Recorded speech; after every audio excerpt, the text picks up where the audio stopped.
আলীকে শুইয়ে দিলেন নিজের বিছানা,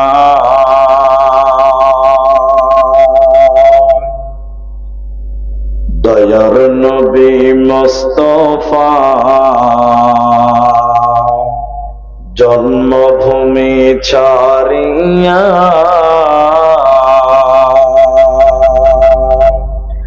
আলীকে শুইয়ে দিলেন নিজের বিছানা।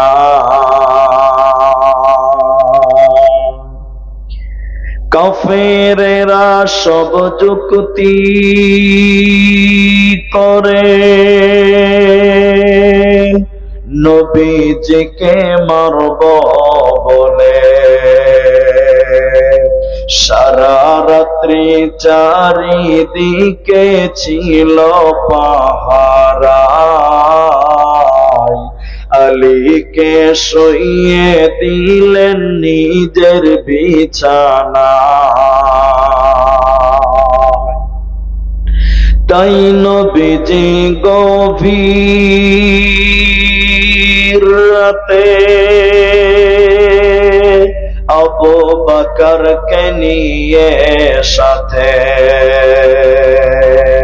ইসমে আজম পড়ে নবী সামনে দিকে যায়, আলীকে শুইয়ে দিলেন নিজের বিছানা।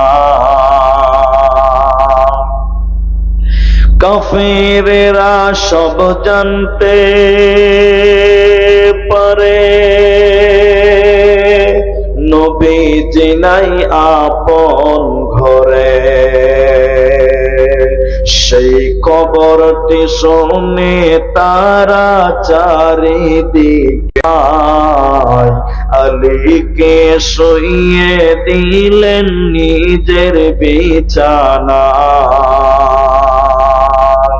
দয়ার নবী মুস্তাফা জন্মভূমি ছাড়িয়া আলীকে শুইয়ে দিলেন নিজের বিছানা।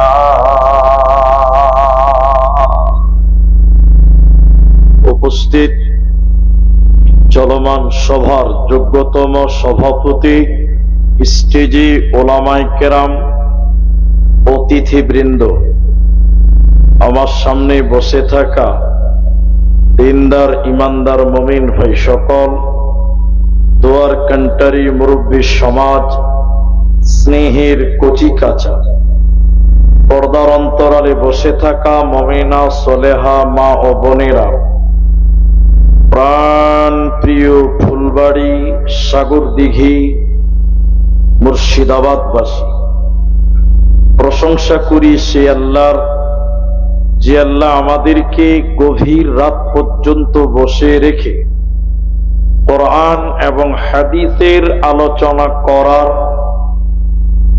আপনাদের শ্রবণ করার যিনি তৌফিক ইনায়াত করেছেন, সেই মহান মনিবের দরবারে শুকরিয়া আদায় করি। আমরা সকলেই একবার বলি আলহামদুলিল্লাহ। দরুদ ও সালাম বর্ষিত হোক শেরকারে কায়নাত তাজদারে মাদানী, নবী কুল শিরোমণি ইমামুল আম্বিয়া, নবী মক্কি, নবী মাদানী, নবী আহমদ, নবী মুহাম্মদুর রাসূলুল্লাহ সাল্লাল্লাহু আলাইহি ওয়াসাল্লাম। মোহতারাম ভাইও, বুজুর্গ দোস্ত, আমি কোরআনুল কারীম দুই জায়গা থেকে কয়েকটি আয়াত এবং হাদিসে নববী থেকে একটি মাত্র হাদিসের টুকরো পাঠ করেছি। উল্লেখিত আয়াত এবং হাদিসকে কেন্দ্রবিন্দুর মধ্যে রেখে এক সাবজেক্ট কেন্দ্রিক বক্তব্য রাখবো, যদি আল্লাহ তৌফিক দেন তো। আলাইহি তাওয়াক্কালতু ওয়া ইলাইহি উনীব। মহতারাম ভাইও, বুজুর্গ দোস্ত, আমি বিগত বছরেও এসেছিলাম। আমার বক্তব্যের বিষয়টি হালকা মনে আসছে,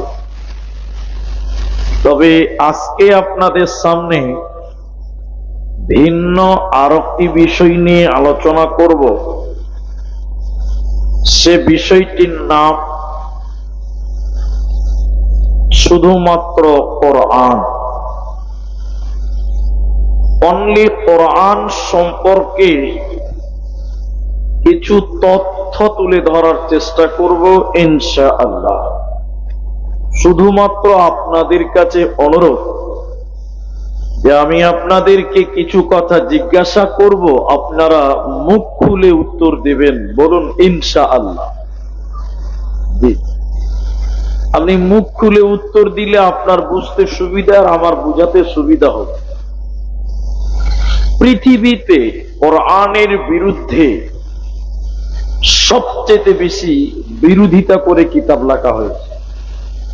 অন্য কোন কিতাবের বিরুদ্ধে তত কিতাব লেখা হয়নি যতটা কোরআনের বিরুদ্ধে কিতাব লেখা হয়েছে। কিন্তু জানেন, আপনাদেরকে কথা বলিয়েন না, যেটা আমি জিজ্ঞাসা করছি ওটা বলেন, মুখটা বন্ধ রাখেন। 24 ঘন্টার বুকে আসমানের নিচে জমিনের উপরে সবচেয়ে বেশি যে কিতাবটা তেলাওয়াত করা হয় ওই কিতাবের নাম কি? সবাই বলুন, কোরআন। কোরআনের এত তেলাওয়াত করা হয়, পৃথিবীতে দ্বিতীয় আর কোন কিতাব তত তেলাওয়াত করা হয় না। বলুন সুবহানাল্লাহ। এর নাম কোরআন।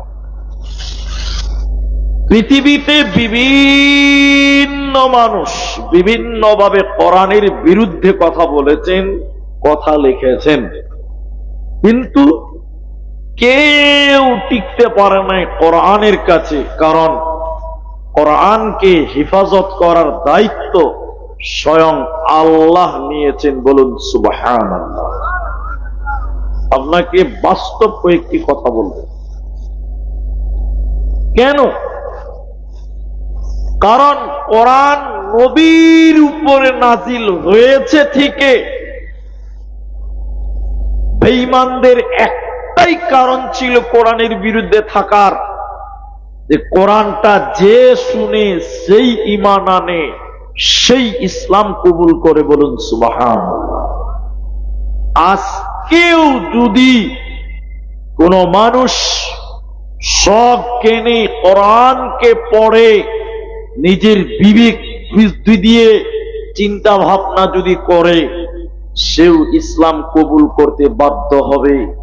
কারণ কোরআন যে শুনে যে পড়ে সেই ঈমান আনে। আরেকবার বলুন সুবহানাল্লাহ।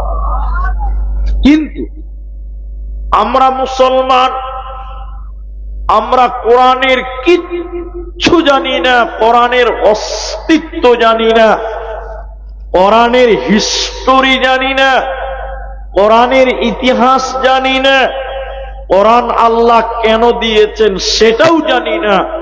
অথচ আমরা নিজেদেরকে দাবি করি আমরা মুসলমান। কিন্তু কোরআনের জ্ঞান অর্জন করা, কোরআন সম্পর্কে জ্ঞান রাখা প্রতিটি মুসলিমের জন্য বাধ্যতামূলক ছিল, ফরজ ইবাদত ছিল।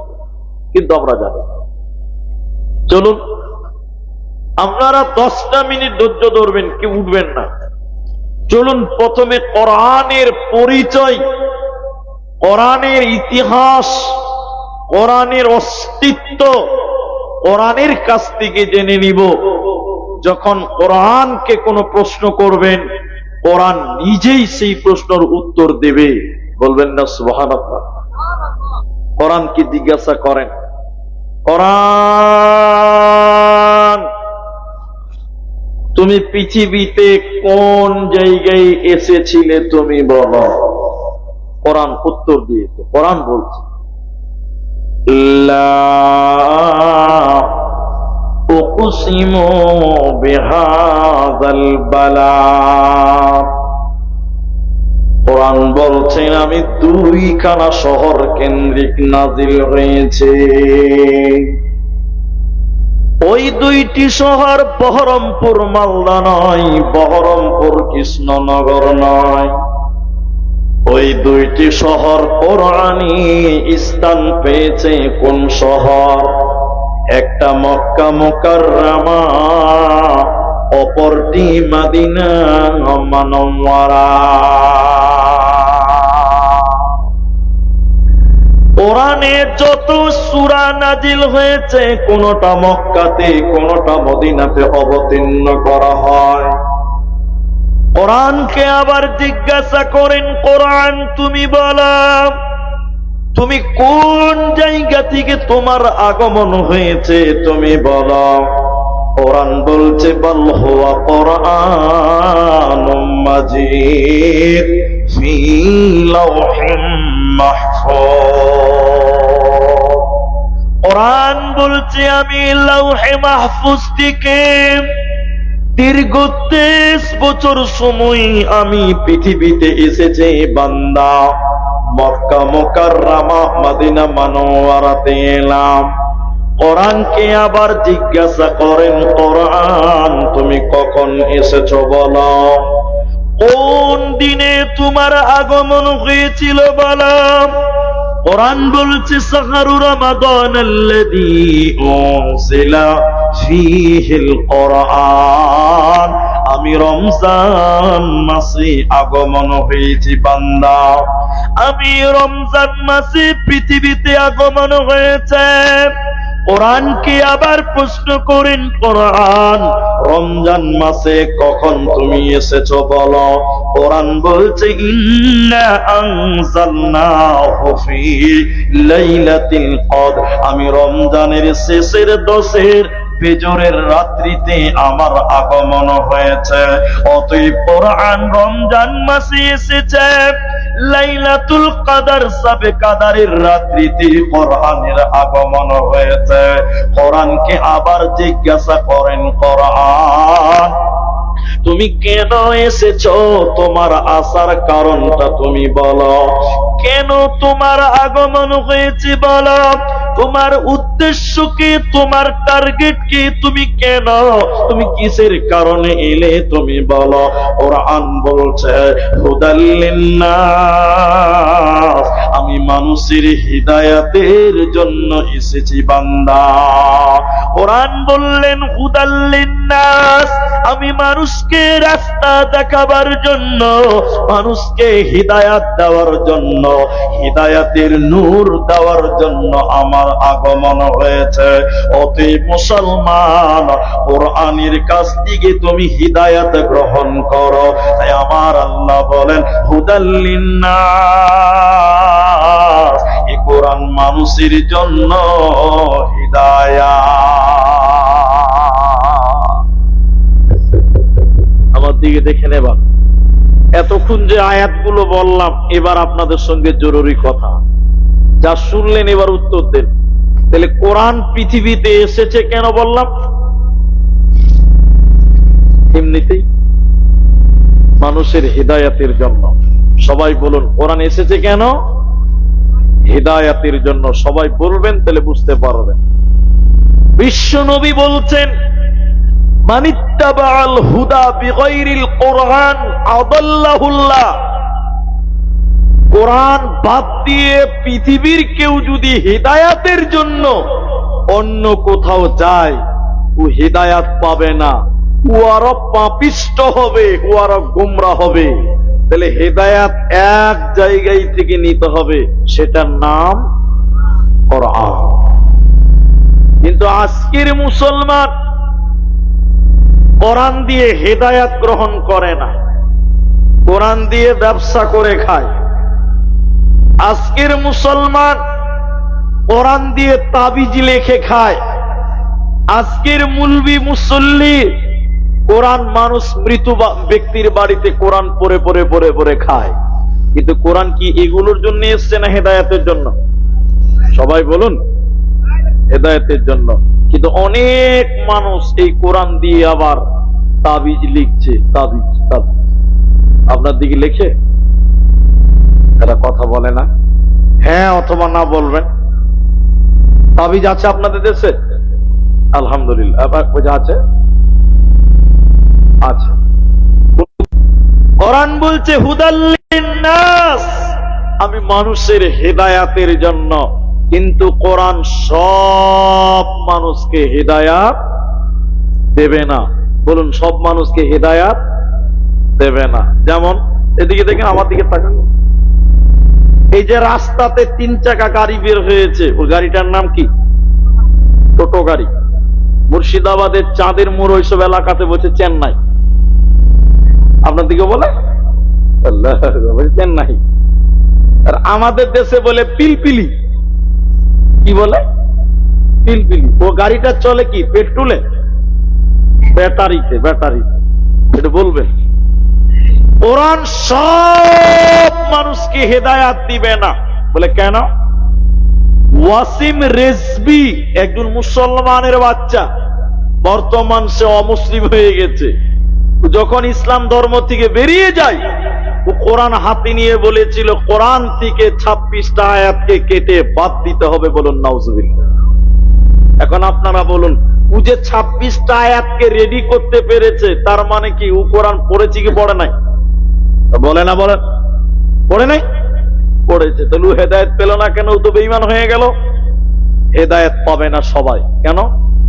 ওই যে টুকটুকি আছে না, পিলপিলি, ওই ব্যাটারি একটা দোকানে চার্জ করছে। চার্জ, দোকানদার খুব বুদ্ধিমান, বারান্দাতে 12-13টা ব্যাটারি চার্জ করছে।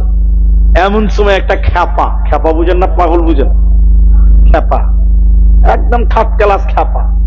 খ্যাপা ব্যাটারি গুলো দেখে বড় বড় করে দেখে বলছে, ও দোকানি ভাই, এই বড় বড় প্লাস্টিক গুলো কি হয়েছে গো? কত খ্যাপা, ব্যাটারিকে প্লাস্টিক করছে। দোকানি দেখছে যে খ্যাপাকে তো বেকারণ বুঝিয়ে লাভ হবে না। দোকানি বলছে, এ খ্যাপা, এই প্লাস্টিকের ভিতরে কারেন্ট ভরছি রে, বাড়িতে লাইট জ্বলবে, আলা চলবে। খ্যাপা মনে মনে ভাবছে যে শালা প্লাস্টিকেও কারেন্ট ভরা যায়, তাহলে আমার বাড়িটা কেন অন্ধকার থাকবে? হ্যাঁ, ও ঠিক বুঝে লেগেছে খ্যাপা। ওই খবর শুনে তাড়াতাড়ি বাড়ি চলে গেছে। বাড়িতে বড় বড় বালতি ছিল প্লাস্টিকের, আর বড় বড় প্লাস্টিকের জার ছিল, বয়ম। এক বস্তা মাথায় করে নিয়ে দোকানের সামনে ঢেলে দিয়েছে। ওই দোকানদার, ভাই কি হলো রে? বলছে, আমার ব্যাটারি, আমার বালতি খানি কারেন্ট ঢুকিয়ে দাও তো, বাড়িতে লাইট জ্বালাবো। দোকানি গাল চুলকাতে বলছে, কোন খ্যাপার পালায় পড়লাম? খ্যাপা, চল ভাগ, চার্জ হবে না। তখন খ্যাপার কোন জামা গুটাইছে, চার্জ হবে না মানে এক নিবুল্লি প্লাস্টিকের চার্জ হয়েছে, আমার বেলায় হবে না। ফাইজলাম করছে, বলছে না হবে না। ভয়ে কিছু করতে পারে না। একটা লোক বলছে, এই খ্যাপা পাগল, তোর প্লাস্টিকে কারেন্ট ঢুকবে না, আর দোকানির ব্যাটারিতে কারেন্ট ঢুকছে, চার্জ হচ্ছে কেন? দুটি প্লাস্টিকের মধ্যে বিরাট বড় তফাৎ আছে, ফারাক আছে। তফাৎ কি? দোকানির ব্যাটারির ভিতরে এসিড আছে, তামা আছে, পানি আছে, ইঞ্জিন আছে, মাল আছে, তামা আছে। এর কারণে ব্যাটারির ভিতরে কারেন্ট ঢুকবে, চার্জ হবে, লাইট জ্বলবে, ফ্যান চলবে, টোটো চলবে। ওরে খ্যাপা, তোর প্লাস্টিকের বালতির ভিতরে কিছুই নাই, হাওয়া আছে। কিয়ামত পর্যন্ত তার লাগিয়ে রেখে দিল, তোর প্লাস্টিকের বালতিতে কিন্তু কারেন্ট ঢুকবে না। কোরআন তিলাওয়াত করলেই ঈমান বাড়বে না। শর্ত দিয়েছি আল্লাহ, ইমানের সঙ্গে যারা কোরআন তেলাওয়াত করবে, কোরআনটা আল্লাহর কালাম, এই বিশ্বাসে যে আল্লাহর কোরআন তেলাওয়াত করবে, ওর ঈমান বাড়বে, ও হিদায়াত পাবে, ও নাজাত পাবে। আল্লাহ তাবারাক ওয়া তাআলা বলেন, ওয়া ইযা তুলিয়াত আলাইহিম আয়াতুহু যাদাতুহুম ঈমানা। যে কোরআন তেলাওয়াত করবে রে, ওর ঈমান বাড়বে, ওর ঈমানে চার্জ হবে, ও জান্নাতে যাবে, ওর কোনো চিন্তা হবে না। তাই কোরআন বললেন, শুনে নাও, হুদাল লিন্নাস, এই কোরআন মানুষের জন্য হিদায়াত। অতএব মানুষের দল, এই কোরআন থেকে তুমি হিদায়াত গ্রহণ করো, ইহকালে কামিয়াব হবে, মরার পর জান্নাত হবে। হবে, তোমাদের কোনো চিন্তা রবে না, রবে না, রবে না। আল্লাহ তাবারাক ওয়া তাআলা সূরা বাকারা সূরা নাম্বার 2 পারা নাম্বার 2 রুকু নাম্বার 21 লাইন নাম্বার 12 আয়াত নাম্বার 177 এর মাঝখানে আল্লাহ বলেন ওয়াল কিতাব, আমার যত কিতাব আছে রে ওই কিতাবগুলির উপরে তোদের ঈমান রাখতে হবে। আমার যত কিতাব আছে পামানাল কুরআন, ওই কুরআনের উপরে তোরা ঈমান আন। যে ব্যক্তি কোরআনের উপরে ঈমান আনবে না ও কামিয়াব হবে না, ও জান্নাতি হবে না। এরই নাম কোরআন। কোরআনটা দেন ভাই, আমার কোরআনটা দেন। এদিকে দেখেন, আমার দিকে দেখেন। এই কোরআনের উপরে ঈমান আনবেন কেন? কোরআন পড়বেন কেন? এদিকে দেখে থাকেন, আমি প্রশ্ন করব, উত্তর দেবেন, ভালো করে দেখেন। আচ্ছা আপনারা সবাই বলেন তো ভাই, এই কোরআনে কোনো ভুল আছে? এদিকে লোক আসতে বলছে, তার মানে ভুল আছে নাকি? জোরে বলুন, কোরআনে কোনো ভুল আছে না? তো এই কোরআনের উপরে ঈমানটা কেমন? মক্কার মুশরিকেরা, কাফেরেরা, ওরা কোরআনের ব্যাপারে সন্দেহ করেছিল। ওরা বলেছিল এই কোরআনটা আল্লাহর কালাম নয়, এটা নবী মুহাম্মদ বাড়িতে বসে বসে বানিয়েছে। বলুন নাউযুবিল্লাহ। তো এদিকে দেখেন, পৃথিবীতে কেউ কোরআন বানাতে পারবে? ওরা বলেছে না, এটা নবীজির কালাম, এটা আল্লাহর নয়। এই জন্য নবীকে তারা কবি বলেছিল, বলেছিলেন নবীজি কবি হয়ে গেছে। কবি না হলে এত সুন্দর কবিতা নবীজি বানাতে পারত না। ওরা বলছে নবী কবি হয়ে গেছে। কবি কি জানেন? এদিকে দেখেন, আমার সঙ্গে বলবেন একটু করে। হ্যাঁ, ইন্না আ'তাইনাকাল কাউসার, তার তার শেষে কি আছে?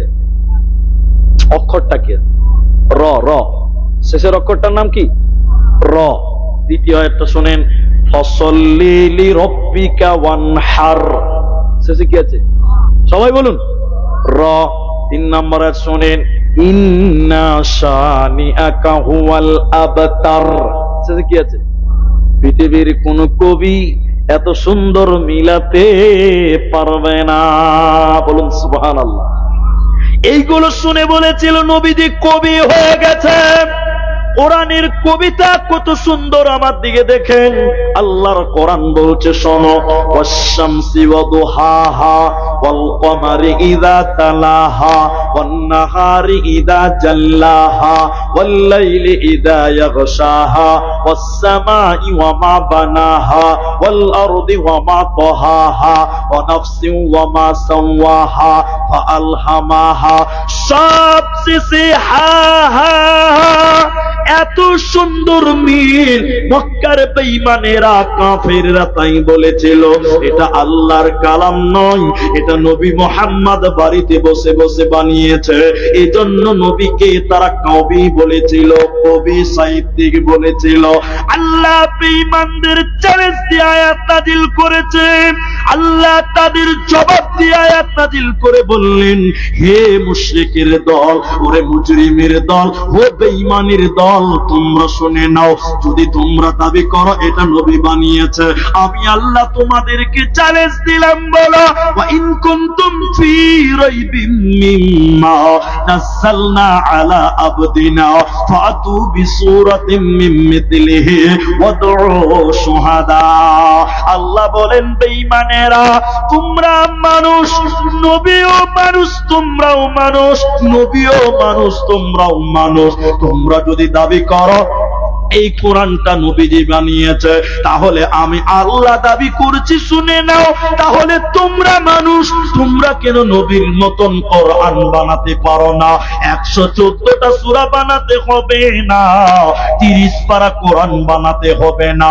আল্লাহ তাবারাক ওয়া তাআলা ওদেরকে চ্যালেঞ্জ দিয়ে বললেন, বেঈমানের দল, একটা তোরা আয়াত বানিয়ে দেখা।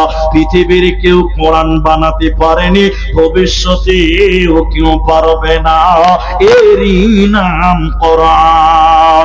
আল্লাহ তাবারাক ওয়া তাআলা বলেন ওয়াল কিতাব বা মানা আমার কোরআন, এই কোরআনের উপরে তোদের ঈমান রাখতে হবে। এই কোরআন পড়লে নেকি পাওয়া যায়, এই কোরআন শুনলে নেকি পাওয়া যায়, এই কোরআনকে মেনে নিলে জান্নাতে পাওয়া যাবে রে। কোনো চিন্তা রবে না, রবে না, থাকবে না। এখন শুনেন, এদিকে দেখেন। তাহলে আরেকবার বলেন, এই কিতাবে কোনো সন্দেহ নেই। এবার আমার দিকে দেখেন, আরেকটা আগাই। কোরআন পড়লে নেকি হবে। কোরআন পড়লে কি হবে? এখানে খুব গুরুত্বপূর্ণ কথা এখন বলছি, সবাই বলেন। অনেক মুসলমানের বাড়ির সামনে লেখা থাকে 786, দেখেছেন কিনা? হ্যাঁ না বলেন, আছে না? অনেক মসজিদের গেটেও 786 লেখা আছে। আপনারা মনে হয় দেখেননি, আপনারা দেখেছেন তো? আমি জায়গার নাম বলে দিচ্ছি, একদম অপিন, পূর্ব বর্ধমান, একটা মাদ্রাসার জালসা। গ্রামের নামটা বলে দিচ্ছি, খড়দত্তপাড়া। গতবারের জালসার কথা বলছি। এত লাইট, সেই কালারিং লাইট, ওই আপনাদের মসজিদ পার হয়ে যাবে, এত দূর থেকে লাইটিং করা আছে। শোনেন, এদিকে ঘটনাটা খালি শোনেন। ওই গেটে লেখা, বড় করে লেখা আছে 786। তো বক্তারা খুব চালাক হয়, জানেন তো? আমি গাড়িতে যে ড্রাইভারকে বলছি, ধামাতো দেখি কি লেখা আছে, 786 লেখা আছে। বাস চল। রাতের 1টার সময় স্টেজে দিয়েছিল। কটায়? স্টেজে উঠে সালাম দিয়ে বলছি, ভাই মানুষের শিক্ষার কোনো বয়স নাই, আছে? মরা অব্দি শিখতে পারে। কি ভাই? আমি বললাম যে আপনাদের জালসার গেটে 786 লেখা আছে, এটার মানে কি বলেন? একটা লোক আমাকে বলছে, আপনি প্রধান বক্তা, আপনি এটাও জানেন না? ফুটকুটি মেরে দেয়। আমি বলছি, লে ভাই আমি জানি না, তো তুমি বলো না। জানবার লিয়েও তো আসছি, খালি বলবার লিখেছি। বলছে যে সাহেব 786 মানে হলো বিসমিল্লাহির রহমানির রহিম। এটা বলে কি? আপনারা বলে শুনেননি এটা? তো মুসলমানের গাড়িতে কেন 786 গো? ওই যে 786 মানে হলো বিসমিল্লাহির রহমানির রহিম। আচ্ছা আপনারা একটু হ্যাঁ না বলেন, বিসমিল্লাহ কোরআনের আয়াত, এতে সন্দেহ আছে? কোরআনের আয়াত তো। ও বলছে না 786টাই বিসমিল্লাহ। তর্কের খাতিরে মেনে নিলাম বিসমিল্লাহ। কি করা হয় এটা বলবো? বললে ফের কালকে আপনার তাবিজ লিখতে শুরু করে দেবেন। এটা বলে দিলে তাবিজ লিখতে পারবেন। মুলবিদের গুমর শেষ। বগদাদি কায়দা পড়েছেন তো? আল্লাহর 99 নাম আছে না? তার আগের পৃষ্ঠার শেষের দিকে দেখবেন ছোট করে আলিফ বাটি লেখা আছে, ছোট ছোট করে। আলিফের একটা অঙ্ক আছে, ধরেন আলিফ মানে 5, বা মানে 15, বা সিন মানে 20, এরকম প্রত্যেকটা অক্ষরের অঙ্ক দেওয়া আছে। এবার বিসমিল্লাহতে প্রথমে আছে বা, তারপরে সিন, তারপরে মিম। প্রত্যেকটা অক্ষরে একটা একটা করে অঙ্ক আছে। অঙ্কগুলোকে যোগ করে দেখা গেল 786। ওই যে বিসমিল্লাহির রহমানির রহিম। আচ্ছা আপনারা বলেন, এই 786 বললে বিসমিল্লাহ হবে? সবাই বলুন হবে? আচ্ছা প্রশ্ন করছি, উত্তর চটপট। আপনারা যখন গরু জবাই করেন, মুরগি জবাই করেন, তখন কি বলেন? বিসমিল্লাহ আল্লাহু আকবার। এখন কেউ যদি বলে 786 আল্লাহু আকবার, কে কে খাবে? হাত তুলো। বিহাই 786 বলে চালিয়ে দিয়েছি, খেলাম। তোর গুষ্টি মারি রে শালা, নাটক করছে আমার সামনে। হ্যাঁ তাহলে বলুন 786 কোনদিন বিসমিল্লাহ হবে? বলেন বলেন। আচ্ছা তর্কের খাতিরে তাও মেনে নিলাম যে হয়েই গেল, মেনে নিলেন, একবারের লিগে মেনে নিলাম। আচ্ছা বিসমিল্লাহ যদি 786 হয়, তাহলে সূরা ফাতিহারও একটা অঙ্ক হবে। এরা কথা বলে না, হবে না? তাহলে সূরা ইখলাসের একটা অঙ্ক হবে। আল্লাহু আকবার 786, 3,92,000 সূরা ফাতিহা চলছিল। এবার সূরা ইখলাস 2572, 320, 320। নামাজ হবে? এরা বলে নামাজ হবে? ফেরেশতা যে শালা কোন জায়গাতে মারবে বুঝাবার কিছু থাকবে না, মায়ের মাটিতে পড়বেন। ঠিক ধরেছেন একদম। বিসমিল্লাহ বললে নেকি হবে। কোরআনে সূরা তওবাতে বিসমিল্লাহ নাই, আর একটা জায়গাতে অন্য সূরাতে 2 বার বিসমিল্লাহ আছে না নাই? আছে। তাহলে বিসমিল্লাহ পড়লে নেকি হবে, 786 লিখলে বা বললে গোনা হবে। কি হবে? কোরআন পড়লে নেকি হয়, শুনলে নেকি হয়, মানলে নেকি হয়, এর পেছনে টাকা দিলে নেকি হয়, সময় দিলে নেকি হয়, কোরআনের টোটালটাই নেকি হয়। এজন্য আমার সাহাবীরা বলতেন, বিশ্বনবী আমাদের শিক্ষা দিয়েছেন, তাআল্লামনাল ঈমান সুম্মা তাআল্লামনাল কোরআন। বিশ্বনবী আমাদের ঈমান শিক্ষা দিয়েছে, এরপর নবী আমাদের কোরআন শিক্ষা দিয়েছে। মুসলমান, কারণ কোরআন ছাড়া পূর্ণাঙ্গ মুসলমান হওয়া যাবে না। এদিকে দেখেন, এদিকে লন্ডন থেকে কিতাব নিয়ে এসছে, আমার দিকে দেখেন, কিতাব নিয়ে এসছে কোথা থেকে বললাম? 1.5 লক্ষ টাকা দাম। আমার দিকে দেখেন, এটা না, এটা না, এটা তো কোরআন।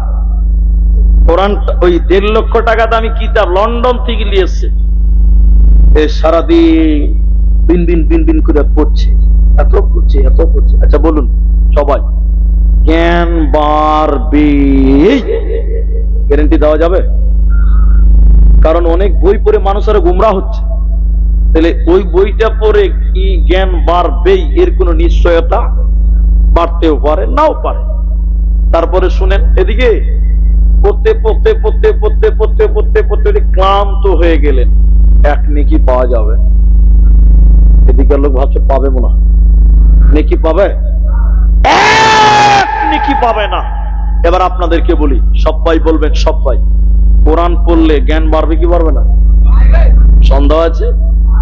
দেখতে পান না, স্কুলের ছেলেদের চাইতে মাদ্রাসার ছেলে বদমাইশ বেশি হয়, বুদ্ধি বেশি। ঠিক বললাম না? হ্যাঁ না বলে? মাদ্রাসার ছেলেদের বুদ্ধি বেশি নয়, ওরা 1 ডিগ্রি অ্যাঙ্গেল সবসময় আগিয়ে থাকে, সবসময় ফার্স্ট।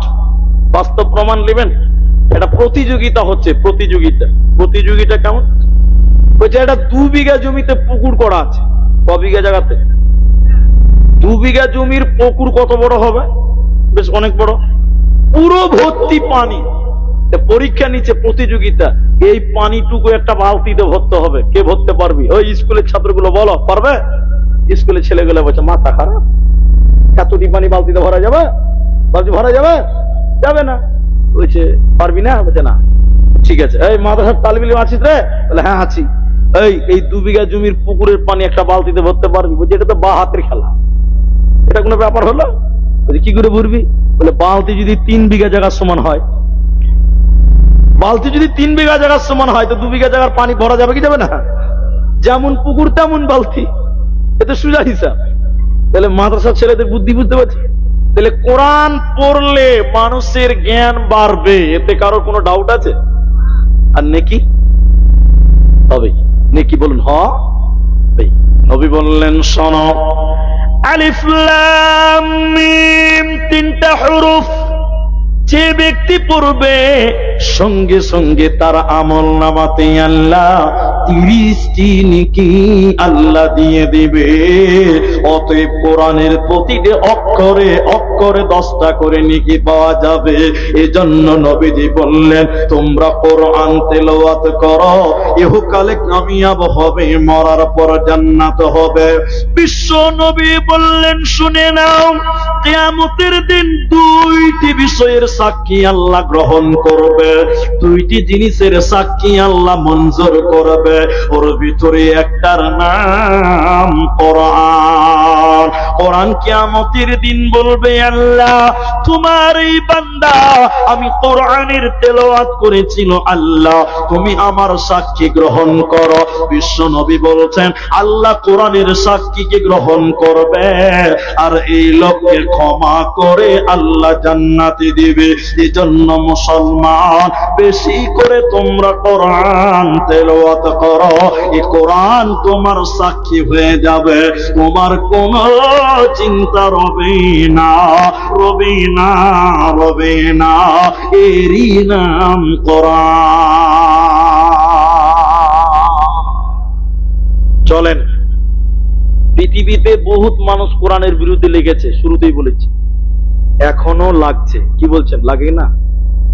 আসামে যেগুলো সরকারি মাদ্রাসা, আমাদের দেশের কথা বলছি, সব মাদ্রাসাকে তালা মেরে বন্ধ করে এখন সেগুলোকে স্কুল করে দেওয়া হলো। খবরগুলো হয়তো আপনারা পেপার পত্রিকায় দেখেছেন বা পড়েছেন।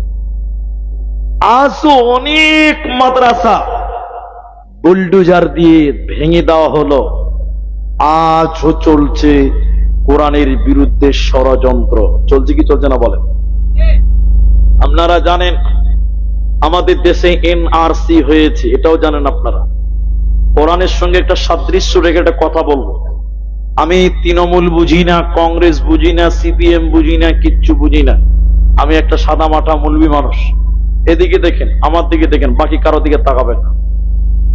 এনআরসি করার পেছনে একটা কারণ, গোপন তথ্য আপনাকে দিচ্ছি, আপনি দেখেন এদিকে।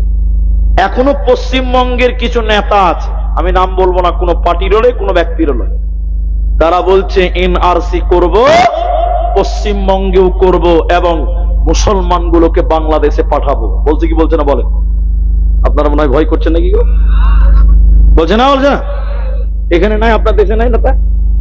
দ্বিতীয় নম্বর টার্গেট রেখেছে পশ্চিম বাঙ্গালকে, আমাদের আসাম তো হয়ে গেছে। বলছে এনআরসি করবার মুসলমানগুলোকে বাংলাদেশ তারবো। মুসলমান তোর বাপ, বাংলাদেশ তোর বাপের দেশ? হ্যাঁ, এমনি নিবে? নেবে না। যারা বলছে তাদেরকে একবার বলবেন, এদিকে দেখেন আসামের অবস্থাটা একবার দেখেলেন। আসামে এনআরসি তে 19 লক্ষ লোক বাদ গেছে। কত লোক? সবাই কি ডিটেনশন ক্যাম্পে আছে? না। কেন নাই? এতেও ভেজাল আছে, আপনি জানেন না। 19 লক্ষের মধ্যে মাত্র 4 থেকে 5 লাখ মুসলমান। আমি 5 লাখই মেনে নিলাম। 19 থেকে 5 গেলে কত থাকবে ভাই? 14 লাখ। আর 2 লাখ ইহুদি খ্রিস্টান ধরে নিলাম। 14 থেকে 2 বাদ গেলে কত থাকবে? 12।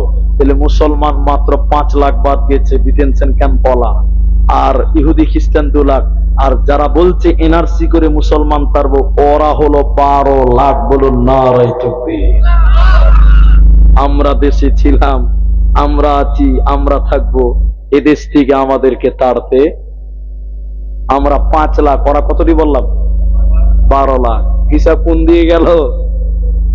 উল্টো হয়ে গেল। এটা বললাম কেন?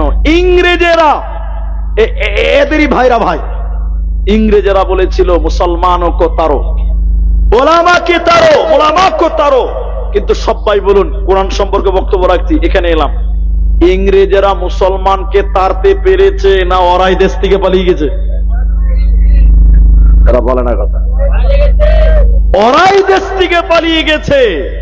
আজকে যারা এনআরসি করতে চাইছো, শুনে নাও, আমরাই থাকবো, আমাদের কাগজ আছে। তোমরা কার বেটা? তোমাদের কাগজ রেডি করো। ঠিক কিনা জোরে বলেন? তো ইংরেজেরা অনেক চেষ্টা করেছিল, আমার দিকে দেখে পারেনি। শেষের বেলা ওরা একটা মিটিং করেছিল, আলোচনা করেছিল, মাসওয়ারা করেছিল যে মুসলমানদের সঙ্গে পারি না কেন। তখন কি বলেছিল দেখেন? তারা আলোচনা করে বলেছিল, যতদিন মুসলমানের কাছে কোরআন থাকবে অতদিন মুসলমানদের সঙ্গে পারা। সবাই বলুন পারা। তখন তারা বলেছিল, কোরআন কিনো, পুড়িয়ে দাও, জ্বালিয়ে দাও, ছাড় খাড় করে দাও। যেদিন একটাও কোরআন থাকবে না, এমনিতেই মুসলমান কাবু হয়ে যাবে। এটা কি মেয়েদের মাদ্রাসা? ছেলেদের মাদ্রাসা। এদিকে দেখেন, ওই ইংরেজদের একটা বেঈমান আমার মতো লম্বা পাঞ্জাবি আর লম্বা দাড়ি রেখে এই মাদ্রাসায় চলে এসেছে, ফুলবাড়ি মাদ্রাসা। এটা বুঝাবার জন্য বলছি। কোন মাদ্রাসা? ফুলবাড়ি মাদ্রাসা। আসলে কি মুলবি সাহেব না ডুপ্লিকেট? ও এসে এই মাদ্রাসার হেড মাওলানাকে বলছে, মুলি সাহেব। তো মুলি সাহেব বলছে, কে রে? বলছে, হুজুর আপনাদের মাদ্রাসায় কোরআন আছে। হেড মুলবি বলছে, তোর মাথায় গোবর আছে? হ্যাঁ, মাদ্রাসায় কোরআন থাকবে না? আপনারা কি বলছেন? ওর প্রশ্নতেই ধরা পড়ে গেছে। তো মুফতি সাহেব বলছে, আছে। লোকটা বলছে যে কতটি আছে? মুফতি সাহেব বলে, মেলাইটি আছে। তুমি কটা নিবে? বলছে, সবটি লিব। তখন কোরআন বিরুদ্ধে আন্দোলন চলছে। তখনই মুফতি সাহেব বুঝে গেছে ডালমে কুচ, ডালমে কুচ কালা হয়। তখন মুফতি সাহেব বলছে, থামো, কোরআন লিবে? হ্যাঁ। 3টা ছেলেকে ডেকেছে, এই আব্দুর রহমান, এই আব্দুর রহিম, এই করে আব্দুল সত্তার। জি মুফতি সাহেব। আরে বাবা, তোরা তো গোটা গোটা কোরআন মুখস্থ করেছিস, হাফেজেরা কোরআন মুখস্থ করে। জি ভাই, রে আব্দুর রহমান, এই লোকটা কোরআন নেওয়ার জন্য এসেছে, বিদেশে মেহমান, তুমি তো একাই দিতে পারবে, কিন্তু ক্লান্ত হয়ে যাবে, হিপিয়ে যাবে। আব্দুর রহমান, তুমি 1 থেকে 10 পারা শুনিয়ে দাও। আব্দুর রহিম, তুমি 11 থেকে 20 পারা শুনিয়ে দাও। রে আব্দুল সাত্তার, 21 থেকে 30 পারা শুনিয়ে দাও। যখনই এই 3টা ছেলে বিসমিল্লাহ থেকে শুরু করে মিনাল জিন্নাতি ওয়ান নাস বলেছে, ওই বেঈমান দাঁড়িয়ে মাথায় হাত দিয়ে সঙ্গে সঙ্গে কালেমা পড়ে ঈমান এনে বলেছিল, আমাদের আলোচনা হয়েছে কোরআন কিনো, পড়িয়ে দাও, জ্বালিয়ে দাও। যখন মুসলমানদের কাছে কোরআন থাকবে না, মুসলমান এমনিতেই কাবু হয়ে যাবে। কিন্তু আমি ঈমান আনলাম কোরআনের উপরে, আমি আল্লাহর কসম করে বলছি, মুসলমানদের থেকে কোরআনকে আলাদা করা সম্ভব হবে না। সারা পৃথিবীতে আজকে লক্ষ লক্ষ কোটি কোটি বিলিয়ন মিলিয়ন কোরআনের হাফেজ আছে। এই কোরআনকে যদি পুড়িয়ে দেন, এই কোরআনকে যদি জ্বালিয়ে দাও মুসলমান, কোরআনকে মিটানো যাবে না। মুহূর্তে আর একটি কোরআন তৈরি হয়ে যাবে। কারণ আল্লাহ তাবারাক ওয়া তাআলা বলে, ইন্না নাহনু নাযালনা যিকরা ওয়া ইন্না লাহু লাহাফিযুন। এই কোরআন কি আমি আল্লাহ নাজিল করেছি বান্দা, এই কোরআন কি আমি আল্লাহ নাজিল করেছি বান্দা, ওয়া ইন্না লাহু লাহাফিযুন। এই কোরআনের হেফাজতের দায়িত্ব শুধুমাত্র আমি আল্লাহ নিয়েছি। মুসলমান, কোরআনকে মিটানো সম্ভব হবে না।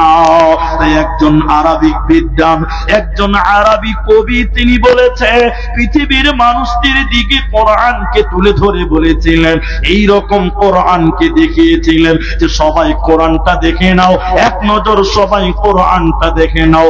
সবার যখন কোরআনটা দেখা হলো, তিনি কোরআনটা বন্ধ করে বলেছিলেন, বলো বলো বলো, কেমন দেখলে, কি দেখলে তুমি বলো। সবাই সেদিন বলেছিল, সাদা কাগজে কালো কালিতে লেখা আছে, সাদা কাগজে কালো কালিতে লেখা আছে। তিনি বলেছিলেন, বন্ধুরে, এই কোরআনটা এই চক্ষু দিয়ে দেখলে হবে না, ঈমানের চক্ষু দিয়ে দেখো। এই কোরআনটা কোনো কাগজে নয়, এই কোরআনটা কোনো কালিতে নয় মুসলমান, এই কোরআন শহীদের রক্তের বিনিময়ে লেখা হয়েছে রে। এই কোরআনের জন্য কত মা বিধবা হয়েছে, কত বাচ্চা এতিম হয়েছে, কত বোন তার ভাইকে হারিয়েছে, কতজন তার আব্বাকে হারিয়েছে। অতএব কোরআনটা পৃথিবীতে এমনি আসেনি মুসলমান, এই কোরআনটা শহীদের রক্তের বিনিময়ে এসেছে। অতএব কোরআনকে মিটানো সম্ভব হবে না, হবে না, হবে না। যদি কোরআন হাদিস না মানি জীবনে, কি হবে গমৃত পরে। যদি কোরআন হাদিস না মানি জীবনে, কি হবে গমৃত পরে। চার মাযহাবকে ফরজ নিয়েছি, এক মাযহাবে আমল করেছি। কোরআন হাদিসের দিকে দেখিনি তো ফিরে, কি হবে গমৃত পরে, কি হবে গমতের পরে। যদি কোরআন হাদিস না মানি জীবনে, কি হবে গমতে পরে, কি হবে গমৃত পরে। এরই নাম কোরআন। এদিকে দেখেন, যে শুনে সেই ঈমান আনে। এই জন্য আরেকবার বলুন সুবহানাল্লাহ। এজন্য কোরআনে আছে, কাফেররা বলতেন, ওয়াকালাল্লাযীনা কাফারু, এই ভাই যারা আমার দিকে টেনশন হন, ওয়াকালাল্লাযীনা কাফারু, আর তারা বলতেন, কাফেররা কি বলতো, লা তাসমাউ, সব শুনবে, সব শুনতে দেওয়া যাবে, কিন্তু কোরআন শুনতে দেওয়া কেন জানেন? কেন জানেন? যে কোরআন শুনে সেই ঈমান আনে, বলবেন না সুবহানাল্লাহ? কিন্তু কোরআনের এমনই একটা জাদু আছে, কোরআনের এমনই একটা মহব্বত আছে, কোরআন বেঈমানেরাও শুনতো। কি বলছেন, শুনতো না? একটু দেখাই, আপনারা আমার দিকে দেখেন। উতবা, সায়বা, আবু জেহেল, উমাইয়া, যারা কাফের বেঈমান, আমার দিকে ভালো করে লক্ষ্য করুন, একদম তাকান। নবীজি বাড়িতে রাতের বেলায় কোরআন পড়তেন, রাতের বেলায়। আর ওই বেঈমানেরা কারা? উমাইয়া, উতবা, সাইবা, আবু জাহাল যারা ছিল, ওরা নবীর বাড়ির পেছনে পেছনে দাঁড়িয়ে দাঁড়িয়ে কোরআন শুনতেন। বলুন সুবহানাল্লাহ। তো ওরা একদিন বলছে, এই আমরাই তো কোরআন শুনছি রে, তো আমরা যদি শুনি তো লোককে বাধা দেওয়া যাবে, কি করবি রে? তো বলছে, দেখ কাল থেকে আর কোরআন শুনতে আসিস না রে ভাই, কাল থেকে আর কোরআন শুনতে আসিস না, কারণ আমরা যদি শুনি তো লোককে কি করে মানা করবি? এটাও ঠিক আছে। এই উমাইয়া, কি বলছো? কালকে আসবি না? ঠিক আছে, আসবো না। অথবা আসবি না। আবু জেহেল আসবি না, ইও আসবে না। পরের দিন যখন রাত হয়েছে, ভালো করে শুনুন, উমাইয়া মনে মনে ভাবছে, ওরা তিনজন বলেছে আসবে না, আমি একলাই যদি যাই তোরা কে জানতে পারবে? ওরা তো জানতেই পারবে না, তাহলে আমি আজকে যাই, একদম কলিজা ঠান্ডা করে নবীর মুখে কোরআনটা শুনবো। বলবেন সুবহানাল্লাহ। উমাইয়া এই নিয়তে রসুলের বাড়ির পেছনে গেল। উতবা বলছে, ওরা তিনজন বলেছে আসবে না, তাহলে আমি একাই শুনবো, আজকে কোনো ডিস্টার্ব নাই। আবু জেহেল ও ভাবছে এটাই, ওরা তিনজন আসবে না, আমি একাই শুনবো। আল্লাহর এই 3 বান্দা 4 বান্দা রসুলের বাড়ির পেছনে যখন জমা হয়, তুই কেন এলি রে? তুই কেন এসছিস রে? তুই যে বললি আসবো না, বলো তুইও তো বলেছিস আসবো না। সবাই এসে হাজির হয়ে গেছে। বলুন সুবহানাল্লাহ। নবীজির মুখে কোরআন যে শুনতেন, সেই নবীর মহব্বতে প্রেমে পড়ে যেতেন। বলুন সুবহানাল্লাহ। প্রমাণ দেখবেন, ও মক্কাতে বাইরের লোকেরা আসতেন কাবা দেখার জন্য, কাবা জিয়ারত করার জন্য, আমাদের নবীর আগেও। আবু জেহেল গোটা এলাকাতে বলছে, ও বাইরের লোক, আমাদের এখানে একটা পাগল আছে, তোমরা তার কথা শুনিও না। পাগল মানে নবী মুহাম্মদুর রাসূলুল্লাহ। এখন ফুলবাড়ি গ্রামে আমি 2 বার এলাম, এসেছি আর একটা মাইকে বলে বেড়াচ্ছে, গ্রামে একটা পাগল আছে, তার কথা শুনিও না। তখন আমার মতন এটা মৌলভী সাহেবের মনে একটা খাটকা লাগবে না? এই আবার কোন পাগল রে ভাই, যার লিগে এলান করে বেড়াচ্ছে? ও দেখতে মানা করে না, শুনতে মানা করছে। এটা আশ্চর্য ব্যাপার। কিছু কিছু লোক চালাক বলছে, আরে এটা কোন পাগল যার জন্য প্রচার করা হচ্ছে? আসলে নবীকে কেউ চিনতো না, ওরাই আরো প্রচার করে ফেমাস বানিয়ে দিয়ে। বুঝতে পারছেন না? তখন কিছু কিছু লোক বলছে, চল, শুনতে মানা করেছে, দেখতে তো মানা করে নাই, চল পাগলটাকে দেখবো, শুনবো না। একটা লোক বলছে, কি করে দেখবি আর শুনবি না রে? ওদের সুজা হিসাব, কানে আঙুল ভরে দে, দেখতে পাবি, শুনতে পাবি। সহজ ব্যাকরণ। তাই নাকি বলে চ। এবার বেশ কিছু লোক আমার দিকে দেখেন, কানে আঙ্গুল ভরে দিয়েছে। রাসূলুল্লাহ কাবার সামনে হাকিমের পাথরে হেলান দিয়ে কোন মুহাদ্দিস লিখছেন সূরা কাহফ, কোন মুহাদ্দিস বলছেন সূরা রহমান তেলাওয়াত করছিলেন। এদিকে দেখেন, নবীজি কাবার সামনে হাকিমের পাথরে হেলান দিয়ে কোরআন তেলাওয়াত করছে। বেঈমান যারা বাইরে থেকে এসেছিল, কান বন্ধ করে নবীজির চেহারা যখন দেখলেন, সুবহানাল্লাহ, নবীজির চেহারা দেখে বলেছিলেন, এটা কোনদিন পাগল হতে পারে না, পাগল কোনদিন এত সুন্দর হবে না, পাগলকে দেখলে চেনা যাবে তার চেহারা। সঙ্গে সঙ্গে তারা কান থেকে আঙুল সরিয়ে নিল। নবীজির মুখে যখন কোরআন শুনলো, এরা কোরআনের প্রেমে পড়ে গেল। নবীজির সামনে বসে বসে কোরআন পড়লো, কোরআন শুনলো। এরপরে নবীজির হাতে হাত রেখে ওরা কালেমা পড়ে তারা ঈমান এনেছিল, মুসলমান। এই জন্য আল্লাহ কোরআনে বলেছেন হুদাল লিন্নাস, এই কোরআনটা মানুষের জন্য হিদায়াত। অতএব কোরআন থেকে তোমরা হিদায়াত গ্রহণ করো। নারায়ে তাকবীর। লজ্জা পাবেন না, আমি একটা প্রমাণ করব, কেউ লজ্জা পাবেন না। আমি আপনাকে অপমান করিনি, আল্লাহর কসম। কে কে কোরআন পড়তে পারেন হাত তোলেন, হাত তুলবেন যারা কোরআন পড়তে পারেন। বাস নামাইতে কে বলেছে? আমি তো তুলতে বলেছি। হুট করে নামিয়ে দিচ্ছে, একদম 5G স্পিডে চলছে নাকি? বাস নামান। তাহলে অল্প কিছু লোক কোরআন পড়তে পারে, বেশিরভাগ মানুষই পারেন না। লজ্জা পাবেন না, আমার এই কথাটা না শুনে উঠবেন না। এই কথাটা শুনবেন, তারপরে পেশাব লাগলে করতে যাবেন, তার আগে পেশাব করতেও যাবেন না। বসেন, শোনেন, এদিকে দেখেন। কোরআন শিখবেন দুইটা কারণে, একটা ইহকাল আর একটা পরকাল। এদিকে দেখেন, আমার দিকে দেখেন। কোরআন শিখেন নাই, কিন্তু আপনি মুসলিম হিসেবে কোরআন শেখাটা ফরজ ছিল, ছিল না?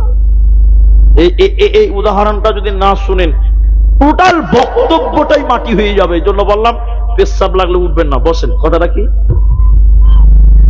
এই ওখানে ভলেন্টিয়ার কে আছে দেখো তো, ধমক দাও তো। খুব জালসা চলছে ওদিকে, ওই ছেলেবেলা গেলা কুচুর কুচুর করছে খুব। এদিকে দেখেন, আমার দিকে দেখেন, ওদিকে দেখেন না, আমি পাঠিয়েছিল। এদিকে দেখেন, একটা দার্শনিক গেছে ফারাক্কা নদী বেড়াতে। দার্শনিক বুঝেন তো আপনারা? হ্যাঁ না বলেন? মানে শিক্ষিত মানুষ, পণ্ডিত মানুষ, সাহিত্যিক মানুষ। আমার দিকে দেখতে বলেছি। তো দার্শনিক যখন নৌকাতে উঠেছে ফারাক্কা নদীটা ঘুরে দেখবে, তো দার্শনিকের মুখ কিন্তু ভাই বন্ধ থাকে না, থাকবে তাহলে ব্যাক ব্যাক ব্যাক ব্যাক করে বকতেই থাকে। তো নৌকাতে উঠে আর কথা বলার চান্স পায় না, যে কি কথা বলবো। মাঝিকে বলছে, মাঝি ভাই। মাঝি বলছে, জি ভাই। দার্শনিক কি বলছে? চন্দ্র কেন ছোট বড় হয়, চাঁদ কেন ছোট বড় হয়? মাঝি তখন বলছে, আমি কোনোদিন লেখাপড়া করিনি ভাই, আমি মাদ্রাসায় যাইনি, মসজিদেও যাইনি। একটা গেল। তখন দার্শনিক আহ আহ আহ আহ মজা নিচ্ছে। কি নিচ্ছে? এরপরে বলছে, মাঝি তোর জীবন তো 4 আনাই মিছে। মানুষের জীবন কয় আনা? 16 আনা। কয় আনা? তো বলছে তোর জীবনটা 4 আনাই মিছে, থাকলো কত বড়। ফের খানিকক্ষণ পর বলছে, মাঝি ভূগোল বুঝো, ভূগোল ভূগোল ভূগোল বুঝো? মাঝি তখন বলছে, আমাকে এগুলো বলিয়েন না, আমি কোনদিন স্কুল কলেজ মাদ্রাসা মক্তব কিচ্ছুতে যাইনি। তখন ও দার্শনিক আহ আহ আহ আহ আহ আহ একদম কলজা ঠান্ডা করে হেসে নেবে, বলছে, মাঝি রে তোর জীবনটা 8 আনায় মিছে। তাহলে 12 থেকে 8 গেলে কত থাকবে? 16 থেকে 8 গেলে থাকলো কত? 8 আনা আছে। এর খানিকক্ষণ পর মাঝি বলছে, মাঝিকে বলছে দার্শনিক, মাঝি রে ইতিহাস বুঝো, ইতিহাস? তখন মাঝি বলছে, এবার মনে হয় বুঝে লেছি। বলে কেন? বলে আমি শ্বশুর বাড়ি গেছিলাম, আমার শাশুড়ি মামাকে রাজহাঁস খিলিয়েছিল, ওটাই কি ইতিহাস? তখন হাসতে হাসতে বলছে, তোর জীবনটা 12 আনাই মিছে, থাকলো কত? সবাই বলুন। মাঝি তো মূর্খ মানুষ, মুখ কালো করে আছে, তো খুব মজা লিছিল। নদীর উপরে একদম ফারাক্কা নদীর মাঝখানে নৌকা চলে গেছে। এর সময় কালো মেঘ, ঝড়, নদীর পানি খালি থাই। ইংরেজিতে ড্যান্স করছে নদীর পানি, বুঝতে কিনা? খালি এরকম ড্যান্স করছে। নৌকা ট্রাক ট্রাক করছে, মানে ডুবে ডুবে অবস্থা, কালো বিজলি চমকাচ্ছে। এতক্ষণ দার্শনিক খুব হাসছিল। দার্শনিকের মুখখানটা কালো একখানি হয়ে গেছে। দার্শনিক এবার মাঝিকে কানে কানে দিয়ে বলছে, মাঝি নৌকা ডুববে নাকি ভাই? মাঝি তখন বলছে, ভূগোল জানো? ইতিহাস জানো, সায়েন্স জানো, বিজ্ঞান জানো, কমার্স জানো, আর্টস জানো, ভূগোল জানো, সবই তো জানো বন্ধু, সাঁতার জানো বাবু? সাঁতার জানো? মাঝি রঙের মাথা হিলাইছে, রঙের মাথা হিলাইছে। মূর্খ মাঝি বলে বাবু এখন কেনে কাবু। টুক করে নৌকাটা ডুবে গেছে, টুক করে নৌকা যেই ডুবে গেছে। মাঝি তো আর দাদুর কাছ থেকে শিখেছে সাঁতার কাটা। ও ঝড়ের মধ্যে সাঁতার কাটতে কাটতে বাবলা ডালটা ধরে দেখছি প্যাসেঞ্জারে খবর নেই, টাকা তো দিলেই না। দেখছে বিনা ভিসা পাসপোর্টে বাংলাদেশ ঢুকছে। বন্ধুরে আমার, দুনিয়াতে ইংরেজি জানো, বিজ্ঞান জানো, আর্টস জানো, কমার্স জানো, সায়েন্স জানো, ভূগোল জানো, আর কিছু জানো, যেদিন কিয়ামতের ঝড় উঠবে ফেরেশতা বলবে কোরআন জানো বাবু? যারা কোরআন জানে না সেদিন বাঁচার উপায় রবে না, এরই নাম কোরআন। কোরআন শিক্ষার গুরুত্ব কত?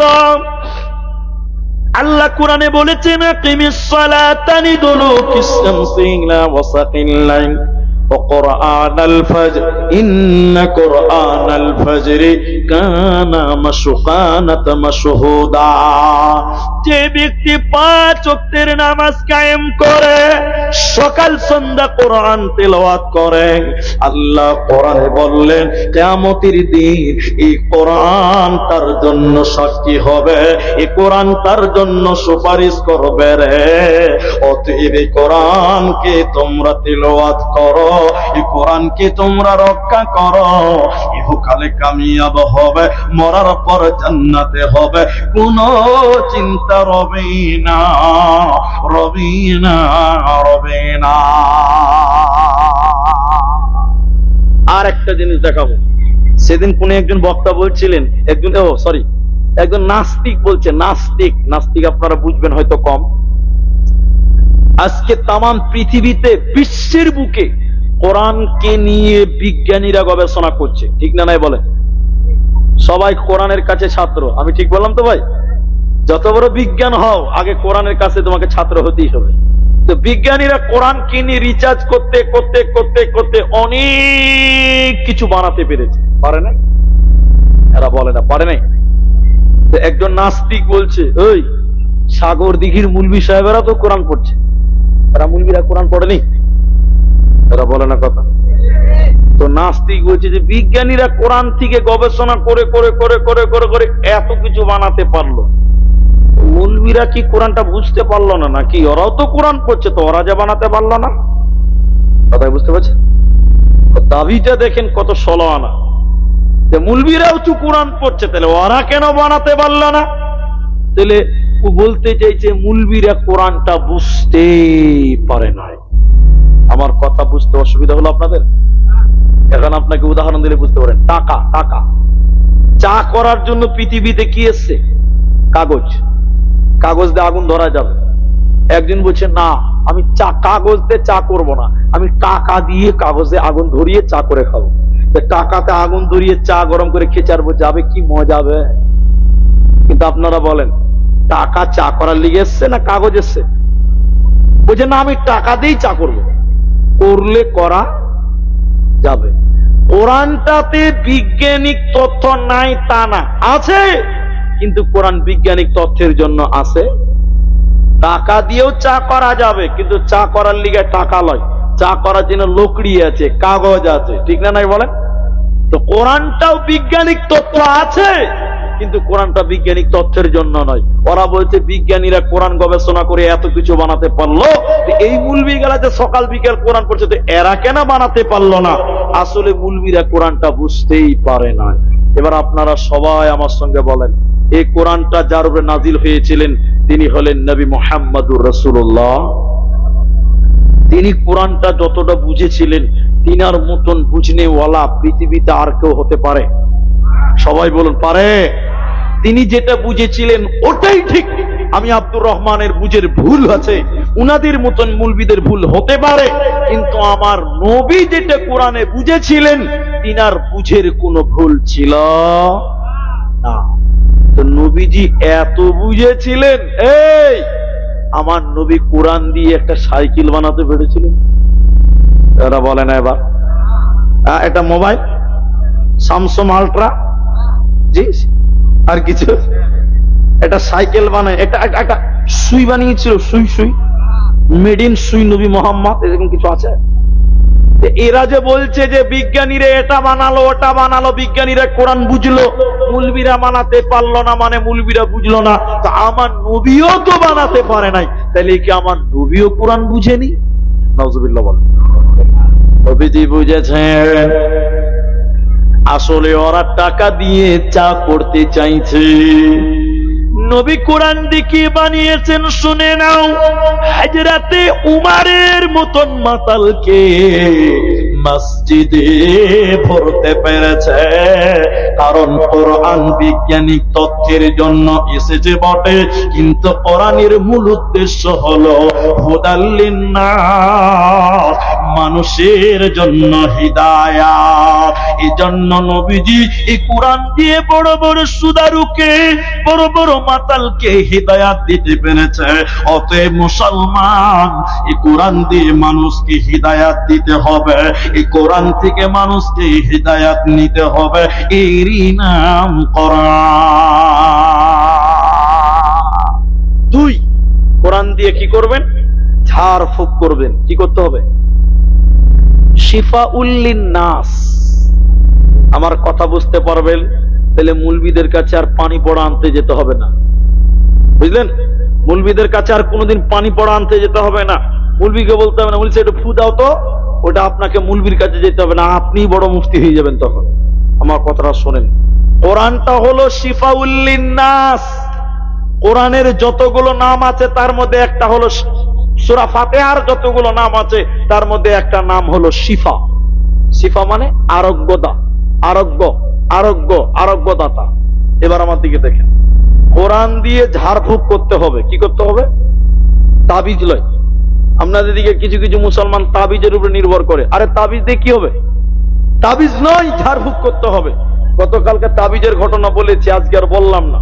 শুনেন, আল্লাহর নবী কিছু সাহাবীকে পাঠালেন বিদেশে, অন্য কোন দেশে। তো সে দেশে রাজা বাদশাকে যে বললেন, আমরা অমুক দেশ থেকে এসেছি, নবী মোহাম্মদ পাঠিয়েছে, আমাদেরকে থাকতে দেন, আশ্রয় দেন। ছোট্ট করে বলছি। ওই দেশের বাদশা বলল, না, তোমাদেরকে আশ্রয় দেওয়া হবে না, যাও তোমরা চলে যাও। ওদেরকে থাকতেও দিল না, খেতেও দিল না। আর মাঠে যে তাম্বু টানালো, এটাকে তাম্বু বলে, আপনাদের দিকে কি বলে জানি না, তাম্বু বলে। মাঠে যে তাম্বু টানালো, সাহাবীরা তাম্বুতে আরোহণ করছে, থাকছে, তাদেরকে থাকতে দিল না, খেতে দিল না। হঠাৎ করে ওই দেশেরই বাদশাকে সাপে কেটেছিল। কি দিয়ে কেটেছিল? সাপে কাটলে কি করবেন? চিকিৎসা দেখেন, চিকিৎসা। এবার এই সাপে কাটা বাদশাকে ভালো করবে ডাক্তার ফাক্তার সব ফেল, পারে না। এখন ওই রাজারই প্রজা এই সাহাবীদেরকে মাঠে তাম্বু টেনেছে, এদেরকে এসে বলছে, এই ভাইরা, তোমাদের মধ্যে কেউ কবিরাজ আছো? কবিরাজ? কেন? বলে আমাদের বাদশাকে সাপে কেটেছে, কিছু করতে পারবে? একজন সাহাবী বলছে, আমি পারবো, ভালো করে দিব, কিন্তু শর্ত আছে। শর্ত কি? বলছে 100টা ছাগল লাগবে। কটা লাগবে? তারা বলে না কথা, কটা লাগবে? ওই যে কে বলেছিল না, কে বলেছে দিনের কাজ করে টাকা নেওয়া যাবে না, এ দেখেন দলিল দেখেন। কটা ছাগল নিব? কাজ করেনি, আগে কনফার্ম হয়ে গেল 100টা কি নিব? আরে যা লিবি তাই দেওয়া হবে, আগে রাজাকে ভালো কর। যে কি করলো, এদিকে দেখেন, একজন সাহাবী যে এরকম দিল, কি বললো এটা পরে বলছে। সাপের বিষের ব্যথা নেমে গেল, ভালো হয়ে গেল। বলুন সুবহানাল্লাহ। এবার 100টা ছাগল দিয়েছে। সাহাবীরা বলছে, রে খাওয়াটা ঠিক হবে? কত তুলিতে হবে? নিজেরা মুক্তি হলে হবে? মুহাম্মদ সাল্লাল্লাহু আলাইহি ওয়াসাল্লামকে বলতে হবে। এরা বেশ কিছুদিন পর নবীজির কাছে গেলেন আপন দেশে, যে খুলে বললেন এরকম ঘটনা, ও দেশের বাচ্চাকে সাপে কেটেছিল, আমি ভালো করে দিয়েছি, বিনিময় 100টা ছাগল নিয়েছে। নবী গো, এই ছাগলগুলো খাওয়া আমাদের জন্য ঠিক হলো না ভুল হবে বলে? নবী বলছেন খাবে তো বটে, ছাগলগুলো আছে না, খেলেছো? বলে আছে। নবী বলছে তাহলে আমার লিগেও একটা ভাগ রাখিও, আমার লিগেও এক ভাগ রাখিও। শেষের বেলা আল্লাহ রসুল বলছে তুমি ফের কবে থেকে কবিরাজ, তুমি কি বলে ফু দিলা? সাহাবী বলছেন ইয়া রাসূলুল্লাহ, আমি কিচ্ছু নয়, শুধু সূরা ফাতিহা পড়ে ফু দিয়েছিলাম, ওতে আল্লাহ তার সাপের বিষকে তুলে নিয়েছে। বলুন সুবহানাল্লাহ। এই জন্য ছেলে মেয়েদেরকে, অসুস্থ ছেলে মেয়েদের রোগ ভালো হয় না, বড় বিপদে পড়েছেন, সব রোগের চিকিৎসা কোরআনে আছে। হয়তো আপনি আমি জানি না, কোরআনে আছে। আপনি বড় বিপদগ্রস্ত, আপনি বলেন লা ইলাহা ইল্লা আনতা সুবহানাকা ইন্নী কুনতু মিনাজ জালিমিন। 360টা রোগ ভালো হয়ে যাবে শুধুমাত্র সূরা ফাতিহা পড়ে ফু দিলে। কয়টা রোগ ভালো হবে? 380টা রোগ ভালো হবে শুধু সূরা ফাতিহা পড়ে যদি ফু দিতে পারেন। তাহলে কোরআনটা ইহকালে কামিয়াব, আর কোরআনটা পরকালে মুক্তি, পরকালে নাজাত। এজন্য মুসলমান, কোরআনকে তুমি তেলাওয়াত করো, কোরআনের শিক্ষা অর্জন করো। যারা কোরআন পড়তে পারেন না, যারা কোরআন জানেন না, ওদের জন্য একটা অফার নবীজি দিয়েছেন, শুনে নাও। যারা কোরআন পড়তে পারেন না, এইটুকু শুনে নেন, আপনার কাজে লাগবে। নবীজি বলছেন কেউ যদি 3 বার সূরা ইখলাস পাঠ করে, কয়বার? এবার আমার সঙ্গে বলেন, কুল হুয়াল্লাহু আহাদ আল্লাহুস সামাদ লাম ইয়ালিদ ওয়া লাম ইউলাদ ওয়ালাম ইয়াকুল লাহু কুফুয়ান আহাদ। বিশ্ব নবী বলেছেন, শুনে নাও, কেউ যদি 3 বার এই সূরা পাঠ করে, গোটা কোরআন খতম করলে যে নেকি হয়, ওই নেকি তার আমলনামায় দেওয়া হবে। বলুন সুবহানাল্লাহ। আপনি কিচ্ছু জানেন না, সামনে রমজান মাস, 26 দিন 27 দিন পরে আপনি সূরা ইখলাস ঘন ঘন ঘন ঘন পাঠ করবেন, আল্লাহ কোরআন তেলাওয়াতের নেকি দিবে। বলুন সুবহানাল্লাহ। এটাও জানেন না, যারা কোরআন পড়ছে, এই এই এই ওদের সামনে যে বলবেন ভাই একটু কোরআন পড়েন, আমি একটু শুনতে চাই। কোরআন পড়লে যে নেকি হয়, কোরআন শুনলেও একই নেকি আল্লাহ আমলনামায় দিবে। বলুন সুবহানাল্লাহ। আপনি কোরআন পড়তে পারেন না, মসজিদে যান, শুক্রবার দিন আপনি এই রমজান মাসে মসজিদে যাবেন, মুসল্লিদের কাছে বসবেন, ইমাম সাহেবের ঘরে বসবেন, যারা কোরআন তেলাওয়াত করছে ওদের কাছে বসবেন। আল্লাহ নবী বলছেন কোরআন শুনবেন, তাতেও আল্লাহ নেকি আপনাকে দেবে। বলুন সুবহানাল্লাহ। ভাইজান, এইখানে যেটি মানুষ আছেন, আপনাদের সঙ্গে জরুরি কথা, এটা একটা কথা, কোরআন শিক্ষার গুরুত্বটা কত। এদিকে এদিকে এদিকে আপনারা ধৈর্য হারা হবেন না। যেটি মানুষ আপনারা এখানে আছেন, এদিকে দেখেন, 12:30 বাজে। কটা বাজে? 2 মিনিট কম আছে। 12:30 বাজতে 2 মিনিট কম আছে। এখনো মাশাআল্লাহ অনেক মানুষ আছে। আগামী বছর যদি দাওয়াত দেন, অগ্রিম বলে দিচ্ছি ভাই 12টাতে জালসা শেষ করবেন, তাইলে ভালোভাবে আসবো, নাই তো হয়তো আর আসা যাওয়া বন্ধ করতে হবে। আমরা 12টার পর জালসা করব না বলে মনে মনে প্রতিজ্ঞাবদ্ধ হচ্ছি, কারণ 12টার পর মানুষের মোমেন্ট ঠিক থাকে না। ফজরের নামাজের 12 বাজবে, বক্তারও 12 বাজবে, আর কমিটিরও তক্তা বানিয়ে দিবে আল্লাহ। এই জন্য যদি ফজরের নামাজ জালসার কারণে চলে যায়, বক্তা আর শ্রোতা আর কমিটি সবাইকে আল্লাহ একদম তক্তা বানিয়ে দিবে। এই জন্য আগামীতে 12টা অবধি জালসা করার চেষ্টা করবেন। বলুন ইনশাআল্লাহ। সে আধা ঘন্টা এদিক ওদিক হতে পারে, ওটা ব্যতিক্রম, কিন্তু ওরা 2-3টা অবধি জালসা করতে হবে না। যেটা আমি বলছি, এখন 12:30 বাজতে 1 মিনিট 2 মিনিট বাকি আছে। আপনারা আপনারা আপনারা আপনারা 1টা অবধি বসবেন, আমি 1টা অবধি আপনাদের কাছে থাকবো। আপনারা তার আগে আর কেউ উঠবেন না। মাত্র আধা ঘন্টা টাইম আপনারা বসবেন, আর কেউ উঠবেন না। বলুন একবার ইনশাআল্লাহ। একবার হাত তুলেন, একবার হাত তুলেন, বলুন নারায়ে তাকবীর। আধা ঘন্টা আগে উঠবো না, বলুন ইনশাআল্লাহ। বসেন বসেন বসেন বসেন। পেশাব লাগলে উঠবেন না ইনশাআল্লাহ। পেশাব লাগলে উঠবো না, পেশাব লাগলে তো উঠতে হবে না জি ভাই। যদি সুগারের রুগী হয় তাহলে তো সর্বনাশ। সুগারের রুগী হয়তো মরে যাবে। তাহলে শুনেন একটা মজার গল্প শোনাই, 1 মিনিটও লাগবে না। এদিকে পূর্ণিয়া বিহার আছে, বুঝলেন? বিহার একটা জেলা আছে পূর্ণিয়া। ওটা জালসাতে গেছি। 1টার সময় একটা বক্তাকে উঠিয়েছে। কটার সময়? রাত 1টায়। ওর মিজাজ এমনিতেই খারাপ, রাত 1টার সময় বক্তা উঠায়। তো 1টার সময় উঠেছে। এদিকে দেখেন, এটা একটা 17-18 বছরের চ্যাংরা বক্তা স্টেজে বসছে আর উঠছে।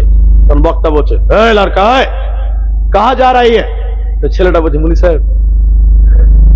এটা মানে জানে পেশাব করবে, পেশাব। তো বক্তা বলছে, বেটা বেটা না नौजवान लड़का, अरे 1 घंटा के लिए, कम से कम 1 घंटा के लिए बैठो ना। अरे যুবক ছেলে, তুই 1 ঘন্টার লিগে পেশাবটাকে ব্রেক দে বস। বক্তা যখন বলেছে এরকম করে করে চেপে যাবে। আচ্ছা বলুন, পেশাবকে ভাই ব্রেক দেওয়া যাবে? বক্তা দৌড়ে ধমক দিয়েছে, চেপে চুপে ভাই বসে গেছে। পেশাব কে কথা, বক্তা 1 ঘন্টা বক্তব্য রেখেছে। ক ঘন্টা? বক্তা যখন নামছে, ওর তো মনে আছে যে মাল একজনকে আটকে রেখেছে। বক্তা বলছে, এই লড়কা उठो उठो, अरे भाई चले चले पेशाब करने के लिए चलो। तो छेदा बांगाली ছেলেটা বলছে, মুলি সাহেব আর উঠে লাভ আছে? বক্তা বলছে, পেশাব করবি না? যা করার এখানেই করে দিচ্ছি। তো ভাই পেশাব লাগলে পেশাবকে আটকানো যাবে? হ্যাঁ, পেশাবকে আটকিয়ে থাকার মতন ক্ষমতা আমাদের কারো? তো বাকি যারা আছেন শুধুমাত্র পেশাবের জন্য উঠবেন, বাকি আধা ঘন্টা আমরা টাইম আপনাদের কাছে চাইলাম, আর কেউই উঠবেন না। আরেকবার বলুন ইনশাআল্লাহ। আমি আপনাদের ভাই, আমাকে অনেকে ফোন করছিলেন, দেখা করব দেখা করব। অনেকে আমাকে ভালোবাসেন, এসেছেন। আমি আর আধা ঘন্টা টাইম কথা বলবো। এখন আপনাদের কিছু বিরক্ত লাগবে, গুরুত্বপূর্ণ কথা বলবো। আর সবচেয়ে বড় কথা হলো মাদ্রাসার জালসা। জি ভাই, আমি কিছু চাইবো, ওটা আপনারা জানেন। তো এখন চাইবো না, টাকা চাইলে দেবেন না দিবেন ওটা আপনার ব্যক্তিগত ব্যাপার। আমি কি একদম গলা ধরে নিতে বলতে পারবো? ওটা আপনার ব্যক্তিগত ব্যাপার। হাজি ভাই দিলে দিবেন, না না দিবেন, বসবেন আধা ঘন্টা পরে দোয়া করো। যেটা বলছে, সবচেয়ে দামি কে? বেটি রে, বোন রে, খালা রে, শোনে নাও, যুবক ভাইয়েরা শোনে নাও। বিশ্ব নবী বলছেন সবচেয়ে দামি লোককে, খায়রুকুম মান তাআল্লামাল কুরআনা ওয়া আল্লামাহু। আল্লাহর নবী বলেন, যে ব্যক্তি কোরআন শিখলো, যে ব্যক্তি কোরআন শিক্ষা দিল, ওই লোকটা হলো সবচাইতে ভালো বিশ্ব নবীর নজরে। যে কোরআন শিখলো, শিখালো, নবী বলছেন ওই লোকটা হলো সবচেয়ে ভালো। বলুন সুবহানাল্লাহ। কিন্তু এই মানুষেরা ভালোবাসছে ওকে? এরা সত্য করে বলেন, মানুষ ভালোবাসছে? মুলবিদেরকে তো লোক দেখতেই পারে না এখনকার জামানায়। ঠিক বললাম না? নাই বলেন। মুলবি যদি রাস্তাতে জোরে হাঁটে, বলছে মুলি সাহেব দাওয়াত টাওয়াত কিছু আছে নাকি? আবার ঠিক বললাম না? নাই বলেন। আর যদি একটু আস্তে হাঁটে, বলছে বেশি খাওয়া হয়ে গেছে নাকি? মুলি সাহেব, মুলবি এখন যাবে কোথা বলে? সব দোষ মুলবিদের। বলে মুলবিরা লম্বা কাপড় পরছে, তো বলছে একদিন আমাকে শুনিয়ে শুনিয়ে বলছে, কাপড়ের দাম আপনারাই বাড়ালেন। তোর বউটা যে ল্যাংটা হয়েছে ওর হুঁশ আছে? বলো, ওর বউটা যে ল্যাংটা হয়ে আছে ওর হুঁশ আছে? এটা সত্য করে বলছে আপনাকে। এটা ছেলে ওর বউকে নিয়ে বাজার করতে এসছে। ভাই কি করতে এসছে বললাম? তো ওর বউকে বাজারে নিয়ে এসছে। অনেকের বউ বাজারে যায়, যায় না আপনার দিকে? একদম পাতলা কাপড়, দেখে ওটা কাপড় মনে হচ্ছে না, ওটা মনে হচ্ছে মশারি। কি মনে হচ্ছে? গোটা বাজারের লোক ওর বউটার দিকে বড় বড় করে দেখছে। দেখবেই তো, দেখবে না? আমরা 2-3টা মুলবি সাহেব, আমরা মুলবি হইলাম তো কি হলো? চোখ তো আল্লাহ আমাদেরকে দিয়েছে ভাই। আমরা তোর কি বাড়িতে রেখে আসতে পারবো?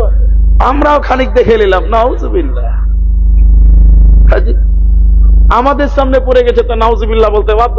তখন কি বলছি, রে নাউজুবিল্লাহ, এই এই এই শোন শোন, খাপা কুন্ডেকার, যার বউ তাকে বলছি, আরে তোর বউটাকে গোটা বাজারের লোক দেখছে, একটা চাদর কিনে তোর বউটার গায়ে দে, তোর বউটার শরীরটা ঢেকে দে। ও খ্যাপা বলছে, মুলি সাহেব আমার বউ আমি একলাই দেখবো, এলাকার মানুষের হক নেয়। কত নাম্বার খ্যাপা খালি দেখালে, ও হক আদায় করে। আমাকে যে কথা বলছি, লম্বা পাঞ্জাবি বলছি, ওই যে মুলি সাহেব কাপড়ের দাম লাগছে তোমরাই বাড়াইলে, আর ওর বউটা যে ল্যাংটা হয়েছে ওর হুঁশ আছে। যে কথা আমি বুঝি, আজকের সমাজে মুলবিদেরকে, আলেমদেরকে মানুষেরা বিরক্তির নজরে দেখছে। ঠিক বললাম না? বলে আপনি কি জানেন আপনাদের এলাকার মসজিদের মুলবি সাহেবের বেতন কত বলেন? 8,000, 10,000, 13,000, আর কিছু আছে? আর বলেন 5,000ও আছে, 5,000ও আছে। আল্লাহ, ওই লিগেই বলেছিল কে জানেন? এই এই কথা আমি বলতে দেন। একটা লোক মুলবিকে বেতন দেয় 4,000 টাকা, 5,000 টাকা, 3 মাস থেকে বেতনই দেয়নি, বাকি রেখেছে।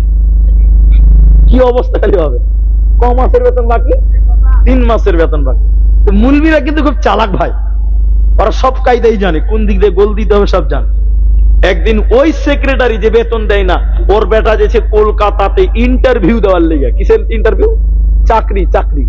তো মুলবিকে মসজিদের জুমার দিন বলছে, মুলি সাহেব একটু দোয়া করে দাও তো। কিসের দোয়া? বলছে আমার বেটা চাকরির ইন্টারভিউ দিতে গেছে, যেন পাস করে নেয়। মুলবি কইছে আজকে পেয়েছি চান্স, আজ ভালো চান্স পেয়েছি। নামাজের পর বলছে, ভাই সময় বসো, সেক্রেটারি বেটা চাকরির ইন্টারভিউ দিতে গেছে, দোয়া করতে বলেছে, দোয়া করবো। মুলি সাহেব দোয়া করছে, সব আমিন আমিন বলছে। ওই সেক্রেটারি ওর বেটার লেগে দোয়াতে হাত তুলেছে। মুলি সাহেব বলছে, আল্লাহ সেক্রেটারির বেটা চাকরি ইন্টারভিউ দিতে গেছে, আল্লাহ তার চাকরি যেন পূর্ণ হয়ে যায়, আল্লাহ গো তুমি তাকে কনফার্ম করে দাও, আল্লাহ বেতন যেন আমার সমান হয়। সেক্রেটারি হাত ছেড়ে দিয়েছে। হাট মুলি সাহেব, এটা কোন দোয়া হলো? আমার সমান তোমার সমান বেতন আমার ছেলে হলে হবে? বলছে কেন হবে না? আমার যদি হয়তো তোমার কেন হবে না? বলছে না মুলি সাহেব, তোমাদের বেতনে বরকত আছে। এই কথা অনেকেই বলে, বলে না?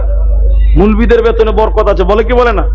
কোন লোক যদি আমাকে ভুল করে বলে দেন যে মসজিদের ইমাম আপনি, আপনার ইমামের বেতনে বরকত আছে, আমি সঙ্গে সঙ্গে বলবো তাহলে আমার বরকত তুইলে তোর মাস্টারের বেতনটা আমাকে, আর বরকত লাগবে না, তুইলে চলে যা। ঠিক না বলেন? বদমাইশ কত বলছে তোমাদের বেতনে বরকত আছে। আরে বরকত আছে মানে সব হালাল ইনকামে বরকত আছে, সব হালাল ইনকামে বরকত আছে, খালি মুলবির বেতনে বরকত পাবে। বদমাশি করার জায়গা নাই। ছি। আমরা বিরক্তি, আমি হাদিস বলছিলাম, সবচেয়ে ভালো কে? খায়র নবী বলেছেন, যে ব্যক্তি কোরআন শিখলো, যে ব্যক্তি কোরআন শিক্ষা দিল, ওই লোকটা হলো আল্লাহর নজরে সবচেয়ে ভালো। এজন্য ওই পাঞ্জাবি একদম বন্দে ভারত ছুটছে, ব্রেক কাজ করছে, মনে হয় পেশাব লেগেছে, ওই ডিপার্টমেন্টের আছে, বুঝতে পারছি। ভাই বসেন, উঠিয়ে না, একটা একটা করে উঠলে তো লাস্টে কাউকে পাওয়া যাবে না ভাই। আপনাদের কি কষ্ট হয়েছে খুবই? একটু বসেন, একটা একটা করে যদি উঠেন লাস্টে ওইটা হয়ে যাবে। কোনটা জানেন? এক বক্তা এরকম, আপনাদের এখানে একটা বক্তা মারা গেছে, নাম বলছি না, খুব ভালোবাসতেন আমাকে। আগের যারা বক্তা ছিলেন আমরা দেখেছি, শিখেছি, কানে ধরে ওয়াজ করতেন, দেখেছেন আপনারা?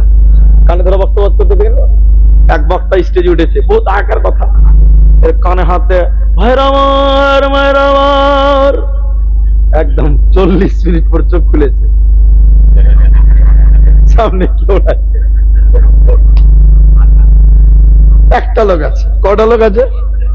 বক্তার দুঃখ হয়েছে, ফের আনন্দ হয়েছে, সবাই চলে গেছে। একজন বক্তা খুশি হয়ে গিয়ে বলছে, জাযাকাল্লাহ, হাইয়াকাল্লাহ, বারাকাল্লাহ, সবাই চলে গেছে, তুমি কত ভালো মানুষ, তুমি একাই আছো, আল্লাহ যেন তোমাকে জান্নাত দেয়। যে বসে আছো গাল চুলকাতে বলছে, মুলি সাহেব আমি মাইক ম্যান, তুমি ছাড়ো না, আমি যেতে পারি না। ভাই সবাই যদি একটা একটা করে উঠেন তো লাস্টে ওই মাইক ম্যানই থাকবে, আর কেউ থাকবে না। তা আমরা উঠিয়েন না ভাই, আমি আধা ঘন্টা টাইম চেয়েছি, দেখেন 8 মিনিট মাইনাস, আর মাত্র 22 মিনিট টাইম আছে, আমরা আছি। একবার বলি ইনশাআল্লাহ। সবচেয়ে ভালো সম্মানী লোক ওই মসজিদের ইমাম, ওই মাদ্রাসা শিক্ষক, আপনারা তাদেরকে শ্রদ্ধার নজরে দেখবেন, বলুন ইনশাআল্লাহ। দুঃখ দিবেন না, তারা সবচেয়ে দামি গ্রন্থ আল কোরআন তারা জানে, তারা পড়তে পারে, এটা কম বড় নিয়ামত? কিয়ামতের দিনে আল্লাহ বলবেন, যারা কোরআন শিক্ষা অর্জন করেছিল, হাফিজ কোরআন, আল্লাহ ওদেরকে বলবে কোরআন তেলাওয়াত করো, আর কোরআন তেলাওয়াত করতে করতে জান্নাতের দিকে আগিয়ে যাও। ওটা একটা সিঁড়ি, সিঁড়িতে কোরআন পড়বে, এক পা করে আগাবে, কোরআন পড়বে আর আগাবে। ওই সিঁড়ির মাথায় জান্নাত, আর সিঁড়ির তলে রয়েছে জাহান্নাম। যে ব্যক্তি কোরআন জানে, কোরআন মুখস্থ করেছে, ভুলে যায় না, ওই দিন সেই দিন কিয়ামতের দিন কোরআন পড়তে পড়তে পড়তে পড়তে আল্লাহর জান্নাত চলে যাবে। আর যে কোরআন ভুলে গেছিল, কোরআন জানতো না, পড়তে শুরু করবে, ভুলে গেছে, ধারাত করে জাহান্নাম পড়ে যাবে। এই লোকটা মাথা ঠুকে মরে গেলে আল্লাহর জান্নাতে যাবে না, পাবে না, দিবে না। কোরআনের কম গুরুত্ব আছে আপনি ভাবছেন? আল্লাহু আকবার। অথচ আমরা মানুষ, আমাদের সঙ্গে কোরআনের কোনো সম্পর্ক নাই, কোরআনের জন্য কিচ্ছু নাই, আমরা কিছুই নয়। কোরআনের জন্য সাহাবীরা জীবন পর্যন্ত দিতেও রাজি হয়েছে, হয়েছে কি হয় নাই? এই ঘটনাটা শুনবেন, এই ঘটনাটা শুনবেন। আমি আপনাদেরকে আর বসতেও বলবো না, শুধু ঘটনাটা শুনতে বলছি। অনেক লোক আপনারা এখনো আছেন, লোকটার নাম হলো আব্দুল উজ্জা। নামটা বলবেন একবার, আব্দুল উজ্জা। দেখেন কোরআনের জন্য তারা কি করেছে, খালি এটুকু আপনাকে দেখাবো। একদিন আল্লাহ রাসূল চলে গেলেন মদিনাতে, তো আব্দুল উজ্জা, আব্দুল উজ্জা, আমি তো সবই বুঝি রে ভাই। দেখেন আব্দুল উজ্জা ওর চাচার কাছে মানুষ হয়েছিলেন, তার বাবা বেঁচে ছিল না, চাচা ছিল বড় লোক, বিরাট পয়সাওয়ালা। তো আল্লাহর নবী মদিনা চলে গেছে, আব্দুল উজ্জা থাকতে পারে না। চাচার কাছে গিয়ে বলছেন, এদিকে দেখেন ভাই, আমার দিকে দেখেন, চাচাকে দিয়ে বলছেন, চাচা বহুত অপেক্ষা করলাম, আপনার অপেক্ষা যে ইসলাম কবুল করবেন, কিন্তু আপনি করলেন না। চাচা আমি ইসলাম কবুল করার জন্য মদিনা চললাম, নবীজির কাছে চললাম। ও মা আমার, বেটি আমার, বোন আমার, শোনেন। চাচা সঙ্গে সঙ্গে রেগে গিয়ে বললে, কি বললে বলো? তুমি নবীদের কাছে চলে যাবে, শুনে নাও, আমি তোমাকে যা কিছু দিয়েছি সব আমাকে ফেরত দাও, তারপরে যাও, নচেত যেতে দেব না। আব্দুল উজ্জা মাথার টুপি খুলে দিল, আপনার গলার মালা খুলে দিল, তখনও মুসলমান নয়। শরীরের জামা খুলে দিল, মসজিদের থেকে তার চাচার কাছ থেকে নবীজির কাছে যাবে। আব্দুল উজ্জার চাচা তখন বলল, আব্দুল উজ্জা রে, তোমার পরনে যে লুঙ্গি আছে, পায়জামা, ওটাও আমার টাকার কিনা, ওটাও তোমাকে খুলে দিতে হবে, ল্যাংটা হয়ে যেতে হবে, আমি কিছুই নিয়ে যেতে দেব না। আব্দুল উজ্জার চাচা ভেবেছিল ভাতিজা এবার কাবু হয়ে গেছে, আর যেতে পারবে না। আব্দুল উজ্জা দেখেন ঈমান কি জিনিস দেখলেন বেটিরা বোনেরা। আব্দুল উজ্জা টান দিয়ে লুঙ্গিটা খুলে দিল। যুবক ছেলে নিজের পায়জামা লুঙ্গি খুলে দিল, উলঙ্গ হয়ে গেল, ল্যাংটা হয়ে কাঁদতে কাঁদতে মায়ের দরজায় গিয়ে বললেন, মা আপনি দোয়া করেন, আমি নবীজির কাছে মদিনা মানওয়ারা চলে গেলাম। আব্দুল উজ্জার মা, যুবক ছেলে ল্যাংটা হয়ে গেছে, উলঙ্গ, থাকতে না পেরে একটা কম্বলকে টেনে ফেড়ে 2 টুকরা করে দিল। এক টুকরা পরনে গামছার মতন করে পরিয়ে দিল, আর এক টুকরা শরীরে তাওয়ালের মতন দিয়ে দিল। আব্দুল উজ্জা 2 টুকরা গামছা, 2 টুকরা কম্বলকে সঙ্গী করে রাতের অন্ধকারে কাঁদতে কাঁদতে মদিনা মানওয়ারা মসজিদের দরজায় আল্লাহর নবী মদিনাতে মসজিদ করেছিলেন আসহাবে সুফফা। ওই মসজিদে নববী থেকে নবী রাতের বেলায় বের হচ্ছে, আব্দুল উজ্জাকে দেখে চিনে নিয়েছে। নবী দাঁড়িয়ে গিয়ে বললেন, এই এই তুমি না আব্দুল উজ্জা? তুমি আর এই অবস্থা কেন? শরীরে কাপড় নাই, পরনে পায়জামা নাই কেন?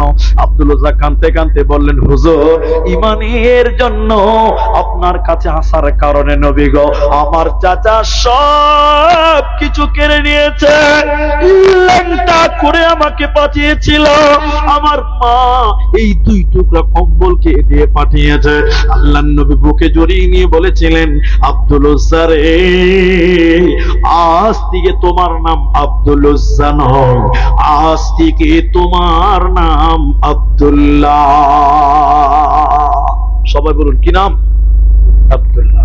এবার ঘটনা শেষ হয়নি, দেখেন আব্দুল উজ্জা এবার মসজিদে আছে, গরিব হয়ে গেল, বড় লোক ছিল বাদশা, গরিব হয়ে গেল, কেউ খেতে দিলে খায় না, তা খেতে পায় না, অভাব অনটন। হঠাৎ করে মুতার প্রান্তে লড়াই হবে, জিহাদ। নবীজি মসজিদে দাঁড়িয়ে বললেন, ও মদিনার লোকেরা, যার কাছে যে মাল আছে এনে মসজিদে জমা করে দাও। হযরতে বেলাল, হযরতে আবু বকর সব কিছু দিয়েছিলেন। পরে বলছে উমর দিলেন, আলী দিলেন। যখন উমর দিলেন, আলী দিলেন, উসমান দিলেন। উসমান কত দিলেন? বললেন, যত মানুষ জিহাদে যাবে তার অর্ধেক খরচ আমি উসমান একাই দিলাম। সেদিন 30,000 লোক ছিল, 15,000 লোকের 3 মাসের যাতায়াত খরচ হযরতে উসমান একাই নিয়েছিলেন। বলুন সুবহানাল্লাহ। হযরত উমর বলেছিলেন, আবু বকর যা দান করবে আমি তাকে হারিয়ে দিব। বিশ্ব নবী বলেছিলেন, আবু বকর তুমি কি দিলে?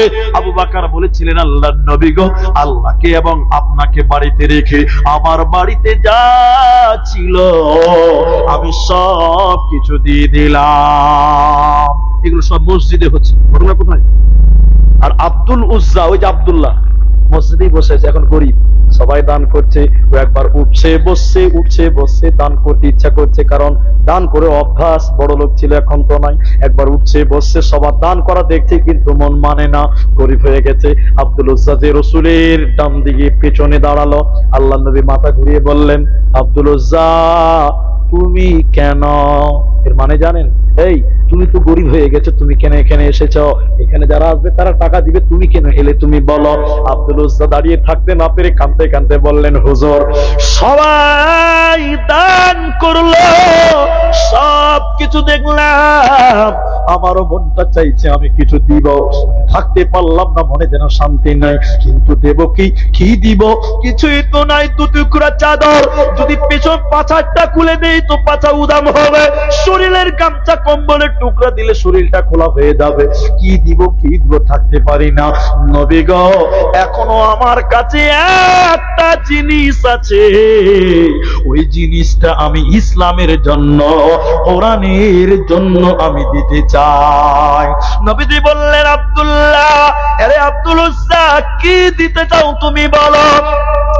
আব্দুল উজ্জা বললেন, ইয়া রাসূলুল্লাহ, এখনো বেঁচে আছি, আমার জানটা বেঁচে আছে।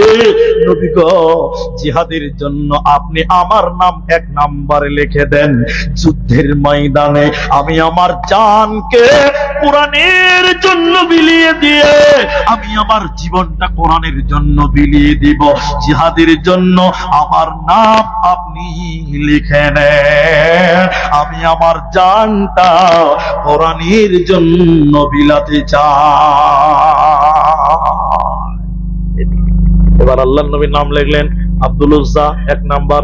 সাহাবীরা সবাই যুদ্ধে যাচ্ছেন, এই যুদ্ধে নবী নিজে কমান্ডারের দায়িত্ব পালন করবেন। শুনেলেন, নবীজি সবার শরীরে হাত দিয়ে দোয়া করলেন, যাও। আব্দুল উজ্জার শরীরে হাত দিয়ে দোয়া করছেন, আল্লাহ নবী, আল্লাহ আমি আব্দুল উজ্জার রক্তকে বেঈমানদের জন্য হারাম করে দিলাম। আব্দুল উজ্জা থাকতে না পেরে কাঁদতে কাঁদতে বললেন, উল্টো দোয়া করছেন কেন নবী আমার? আমি দ্বীনের জন্য, ইসলামের জন্য, কোরআনের জন্য জান দিতে চাই, আপনি উল্টো দোয়া করলেন কেন? নবীজি বলেন, আব্দুল উজ্জা রে, ইসলামের জন্য তুমি যে ত্যাগ স্বীকার করেছ, তুমি যদি বাড়িতে জ্বরেও মারা যাও, আল্লাহ তোমাকে শহীদের মর্যাদা দিবে। নারায়ে তাকবীর। আল্লাহ নবী সাহাবী যুদ্ধে গেলেন, অনেকে মারা গেল, কিন্তু আব্দুল উজ্জাকে কেউ মারতে পারল না। নবীর দোয়া কবুল হয়ে গেছে, বলুন সুবহানাল্লাহ। হঠাৎ করে আব্দুল উজ্জার জ্বর, দেখেন নবীর দোয়া কবুল হয়ে গেছে। নবী বললেন না, জ্বরও যদি মারা যাও তুমি শহীদ পাবে। আব্দুল উজ্জার জ্বর, এদিকে দেখেন কালো জ্বর, এত জ্বর, ওই রাত্রিতেই আব্দুল উজ্জা মারা গেল জ্বরের কারণে। সেদিন নবীজি এত দুঃখ পেয়েছিলেন, এত কষ্ট পেয়েছিলেন। নবীজি আব্দুল উজ্জার জানাজার ইমাম, নবীজি ইমামতি করলেন। এবার একটা মশাল, মশাল বুঝেন? মশাল, মশাল, মশাল বুঝেন না? রাতের বেলায় আলো দেখাবার জন্য কাপড়ে, একটা বাঁশে কাপড় বেঁধে আগুন ধরিয়ে জালো আল্লাহ আলা করেছে। আল্লাহ নবী জানাজা পড়ালেন, আর বেলালকে একটা মশাল আগুন ধরালেন, বাঁশটা দিয়ে বললেন, বেলাল তুমি আলো দেখাবে, সাহাবীরা আব্দুল উজ্জার কবরে মাটি দিবে। লাশটা নিয়ে যাওয়া হচ্ছে কবরের দিকে। হযরত বেলাল বলেন, কবরের ভিতর থেকে আওয়াজ বের হচ্ছে, তোমরা তোমাদের ভাই আব্দুল উজ্জাকে আস্তে আস্তে কবরে নামাও, কষ্ট দিয়ে নামায় না। হযরত বেলাল বলছেন, গলার আওয়াজটা চেনা চেনা চেনা চেনা মনে হলো। তাড়াতাড়ি আমি আগে গিয়ে দেখলাম, এই কবরে নেমেছে কে? এই কবরে লাশ ধরবে কে? স্বয়ং বিশ্ব নবী, নবী মুহাম্মদুর রাসূলুল্লাহ, তিনি কবরে নেমেছেন আব্দুল উজ্জার লাশটাকে ধরার জন্য। আব্দুল উজ্জার লাশটা নিলেন, নিয়ে কবরে রেখে মাটি দিয়ে দোয়া করলেন। নবীজিকে দোয়া করতে লাগলেন, আল্লাহ আজকে সন্ধ্যা পর্যন্ত আব্দুল উজ্জার প্রতি আমি নবী রাজি ছিলাম, আল্লাহ তুমিও তার প্রতি রাজি হয়ে যাও। আজকে সন্ধ্যা পর্যন্ত আমি নবী মুহাম্মদ আব্দুল উজ্জার প্রতি রাজি ছিলাম, তুমিও তার প্রতি রাজি হয়ে যাও, তুমি তার উপরে খুশি হয়ে যাও। হযরত ইবনে মাসউদ চিৎকার করে বলেছিলেন, বেলাল চিৎকার করে করে বলেছিলেন, হে আব্দুল্লাহ তোমার কপাল কত ভালো, তোমার জন্য স্বয়ং বিশ্ব নবী সাক্ষী দিয়েছে, তোমার কোনো চিন্তা নাই, তোমার কোনো টেনশন নাই। অতএব আব্দুল উজ্জার মতন লোক জীবনের শেষ সম্বল, নিজের জান পর্যন্ত কোরআনের জন্য বিলাবার জন্য দাঁড়িয়েছে। আমার আল্লাহ বলে, তোমরা কি তাদেরকে দেখতে পাও না তারা কেমন ঈমান এনেছে? ভাইজান, যেটি মানুষ আছেন, এতটি মানুষের ভিতরে আমি কাউকে চিনি না, কে ধনী কে গরিব কাউকে চিনি না। আমি শুধু আপনাদের জন্য দোয়া করব। 10টা মিনিট টাইম আমার কাছে অব্যাহতি আছে। যেটি মানুষ আছেন, একটা লোক, এই বাকি কেউ উঠবেন না। যিনি 1000 দিবেন তিনি বসেন, যিনি 5000 দিবেন তিনি বসেন, যিনি 100 দিবেন তিনিও বসেন, উঠবেন না, উঠবেন না। আমি যাকে চাইবো তিনি শুধু দাঁড়াবেন, বাকি কেউ দাঁড়াবেন না। দান দিবেন, বসে থাকেন, নেব, সিস্টেম আছে। আমি শুধু একজন মানুষকে, এই আব্দুল উজ্জা, আব্দুল উজ্জার মতন একজন মানুষ আজকের এই ময়দানে, যিনি বলবেন, মাওলানা এই ফুলবাড়ি মাদ্রাসার জন্য আমি আমার অন্তরটা দিতে পারলাম না, আব্দুল উজ্জার মতন জীবনটা দিতে পারলাম না, সবকিছু বিসর্জন দিতে পারলাম না, মাত্র 5000 টাকা এই মাদ্রাসার জন্য একজন নাম লেখাবেন। এখন পারলে তাও ভালো, না পারলে পরে দিবেন তাও ভালো। শুধুমাত্র একটা লোক, সব কিছু চাই না, মাত্র 5000 টাকা, যে আমার দিলেও আব্দুল উজ্জার মতন ঈমান আছে, এরকম একটা মানুষ শুধু 5000 টাকা দেবেন। আজকের ময়দানে 5000 টাকা দেনওয়ালা ফুলবাড়ি মাদ্রাসার জন্য এই ময়দানে একটা লোক। যারা ঠিকাদারি করেন, মিস্ত্রি করেন, চাকরি করেন, ব্যবসা করেন, 5,000 টাকা একটা লোক দিতে পারবেন এরকম কেউ নাই ভাই? কথা বলবেন না, এত আওয়াজ মেয়েদের দিকে। আল্লাহ, একটা লোক শুধু বলেন 5,000 টাকা, বাস আমি তার সঙ্গে মুসাফা করব, আমি তার জন্য দোয়া করব। আমরা জানি, আমরা দেখতে চাই আমাদের দিলেও আব্দুল উজ্জার মতন ইমান আছে না নাই? আছে ভাইজান। একটা লোক 5,000 টাকা কেউ পারবেন না এই গভীর রাত্রে? একটা বাঁচতে চলেছে, একজন মানুষ শুধু দোয়া করে যাব, আল্লাহ আপনার জীবনটা ধন্য করে দিবে, আপনি কামিয়াব হবেন, আপনি সফল হবেন, আপনি সাকসেস হবেন। একবারে পারবেন না, 5 বারে 5,000 টাকা দিবেন, 5 বারে দিবেন 1,000 1,000 করে, 5 কিস্তিতে দিবেন 5,000 টাকা। একটা লোক তাও পারবেন না ভাই, উনি 10,000 টাকা দেবেন, স্টেজের লোক।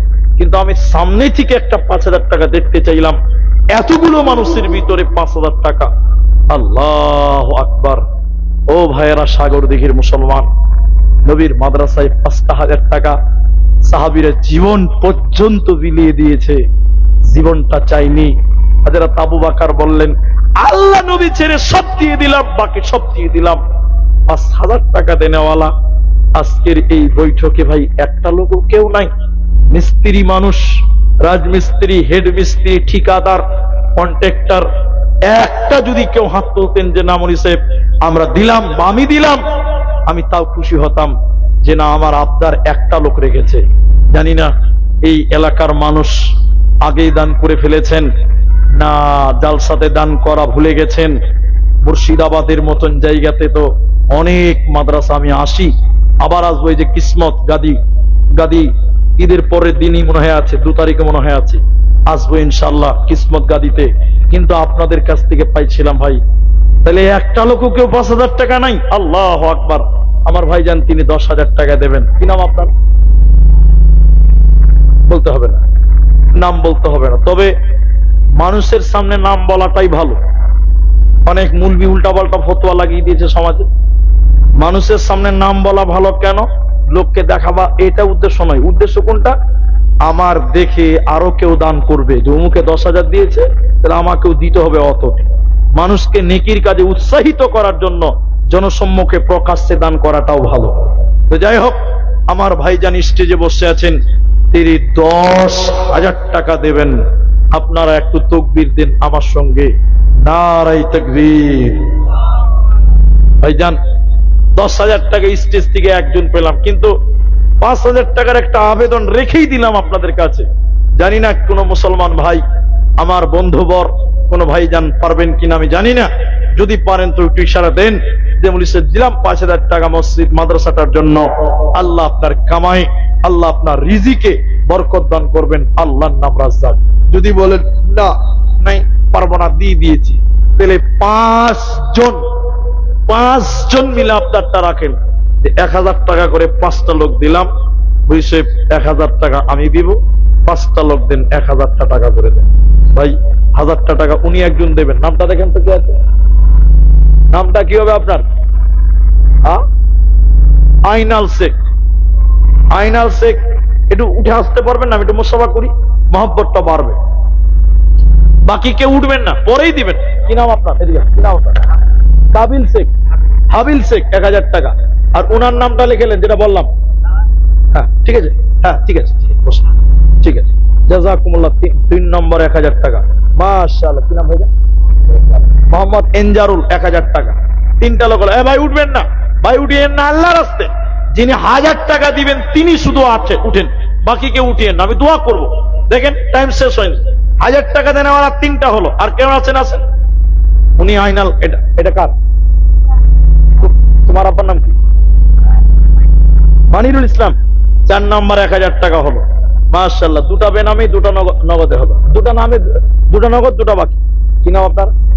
সেলিম শেখ। আর 500 টাকা পারবেন না? ঠিক আছে, যান। জাযাকাল্লাহ, বারাকাল্লাহ। 4টা হয়ে গেছে। 5 নম্বর এটা ইউসুফ, 1,000 টাকা। ইউসুফটা কোনটা? আচ্ছা, মাশাআল্লাহ, মাশাআল্লাহ। আপনি আমার শ্বশুর হয়েছেন গো। আমার শ্বশুর মশাইয়ের নাম ইউসুফ। একটা ছেলে নৌকাতে উঠেছে, বুঝলেন? ভাই এদিকে, একটা ছেলে নৌকাতে উঠেছে, তার ভাড়া নাই, বুঝলেন? তো ভাড়া নাই তো বাঁচতে তো হবে। তো মাঝিকে যে বলছে আসসালামু আলাইকুম মিতবা। মাঝি বলছে তুই কি করে মিতবাটা রে? কয়েছে তোর বাপের নাম কি? বলে আমার বাপের নাম জমশেদ। বলে আমার নাম রুস্তম। তো কি করে মিথ্যাটা হলি?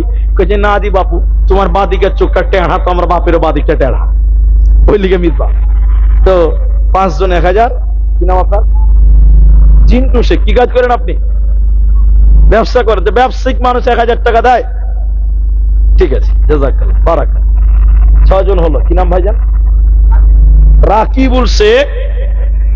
1500 টাকা। 1500 টাকা আপনারই তো? 1.5 রিকাত কি নামাজ আছে ভাই? হয় 2 রিকাত হবে না 3 রিকাত হবে ভাই, এটা পাঠিয়ে দেন ভাই। 1.5 রিকাত নামাজ নাই ভাই। ভাই আপনারা উঠছেন কেন গো? হ্যাঁ, এটা করছি, আপনার টাকা শেষ করে। আপনার নাম? 5000 টাকা। আলহামদুলিল্লাহ, বেনামিতে 5000 টাকা অনলাইন করে দিচ্ছি। আচ্ছা ঠিক আছে। ও ভাই 500 টাকা রাখি বললে খেত। মাশাআল্লাহ, কত আছে? 500 টাকা। জাযাকাল্লাহ, বারাকাল্লাহ। ও ভাই চলে গেছেন কেন গো? আমার চেয়ে আপনাদের তার, আপনাদের বাড়ি এখানে, আমার বাড়ি বরপেটা। কালকে আমাকে মালদা যেতে হবে, মালদাতে জলসা আছে। তা আপনার চেয়ে আমি দূরে যাবো, তা আপনি এত হাঁকা বাঁকা কেন করছেন? 500 টাকা। ভাই 7 জন হয়ে গেলে 1000 টাকা। আর কে বলবেন 1000টা টাকা? 1000টা 5 জন চাইলাম, 7 জন হলো। মাশাআল্লাহ। কি নাম হয়? রমজান। আর 500 টাকা পারবে না? ঠিক আছে, রমজান শেখ 500 টাকা। হাতিম, কি কাজ করেন? আর 500 টাকা দেন। দেন ভাই, আর 500 টাকা দেন ভাই। আলহামদুলিল্লাহ, দেন। 1000 টাকা করে দেন ভাই। 8 জন হয়ে গেল। মাশাআল্লাহ। কত টাকা দিই? আর 100 টাকা দেন। ভালো লাগবে ভাই। মাশাআল্লাহ, জাযাকাল্লাহ, হয়ে গেল, বারাকাল্লাহ। আলহামদুলিল্লাহ, 8 জন হলো। মাশাআল্লাহ, 9 জন হয়ে গেল। কি নাম ভাই? নাসির শেখ। 9 জন হয়েছে। আর একটা লোক 10 নাম্বার 1000 টাকা। আসুন ভাই, আল্লাহর বান্দা, একটা জি। বিদায় কালে গেছেন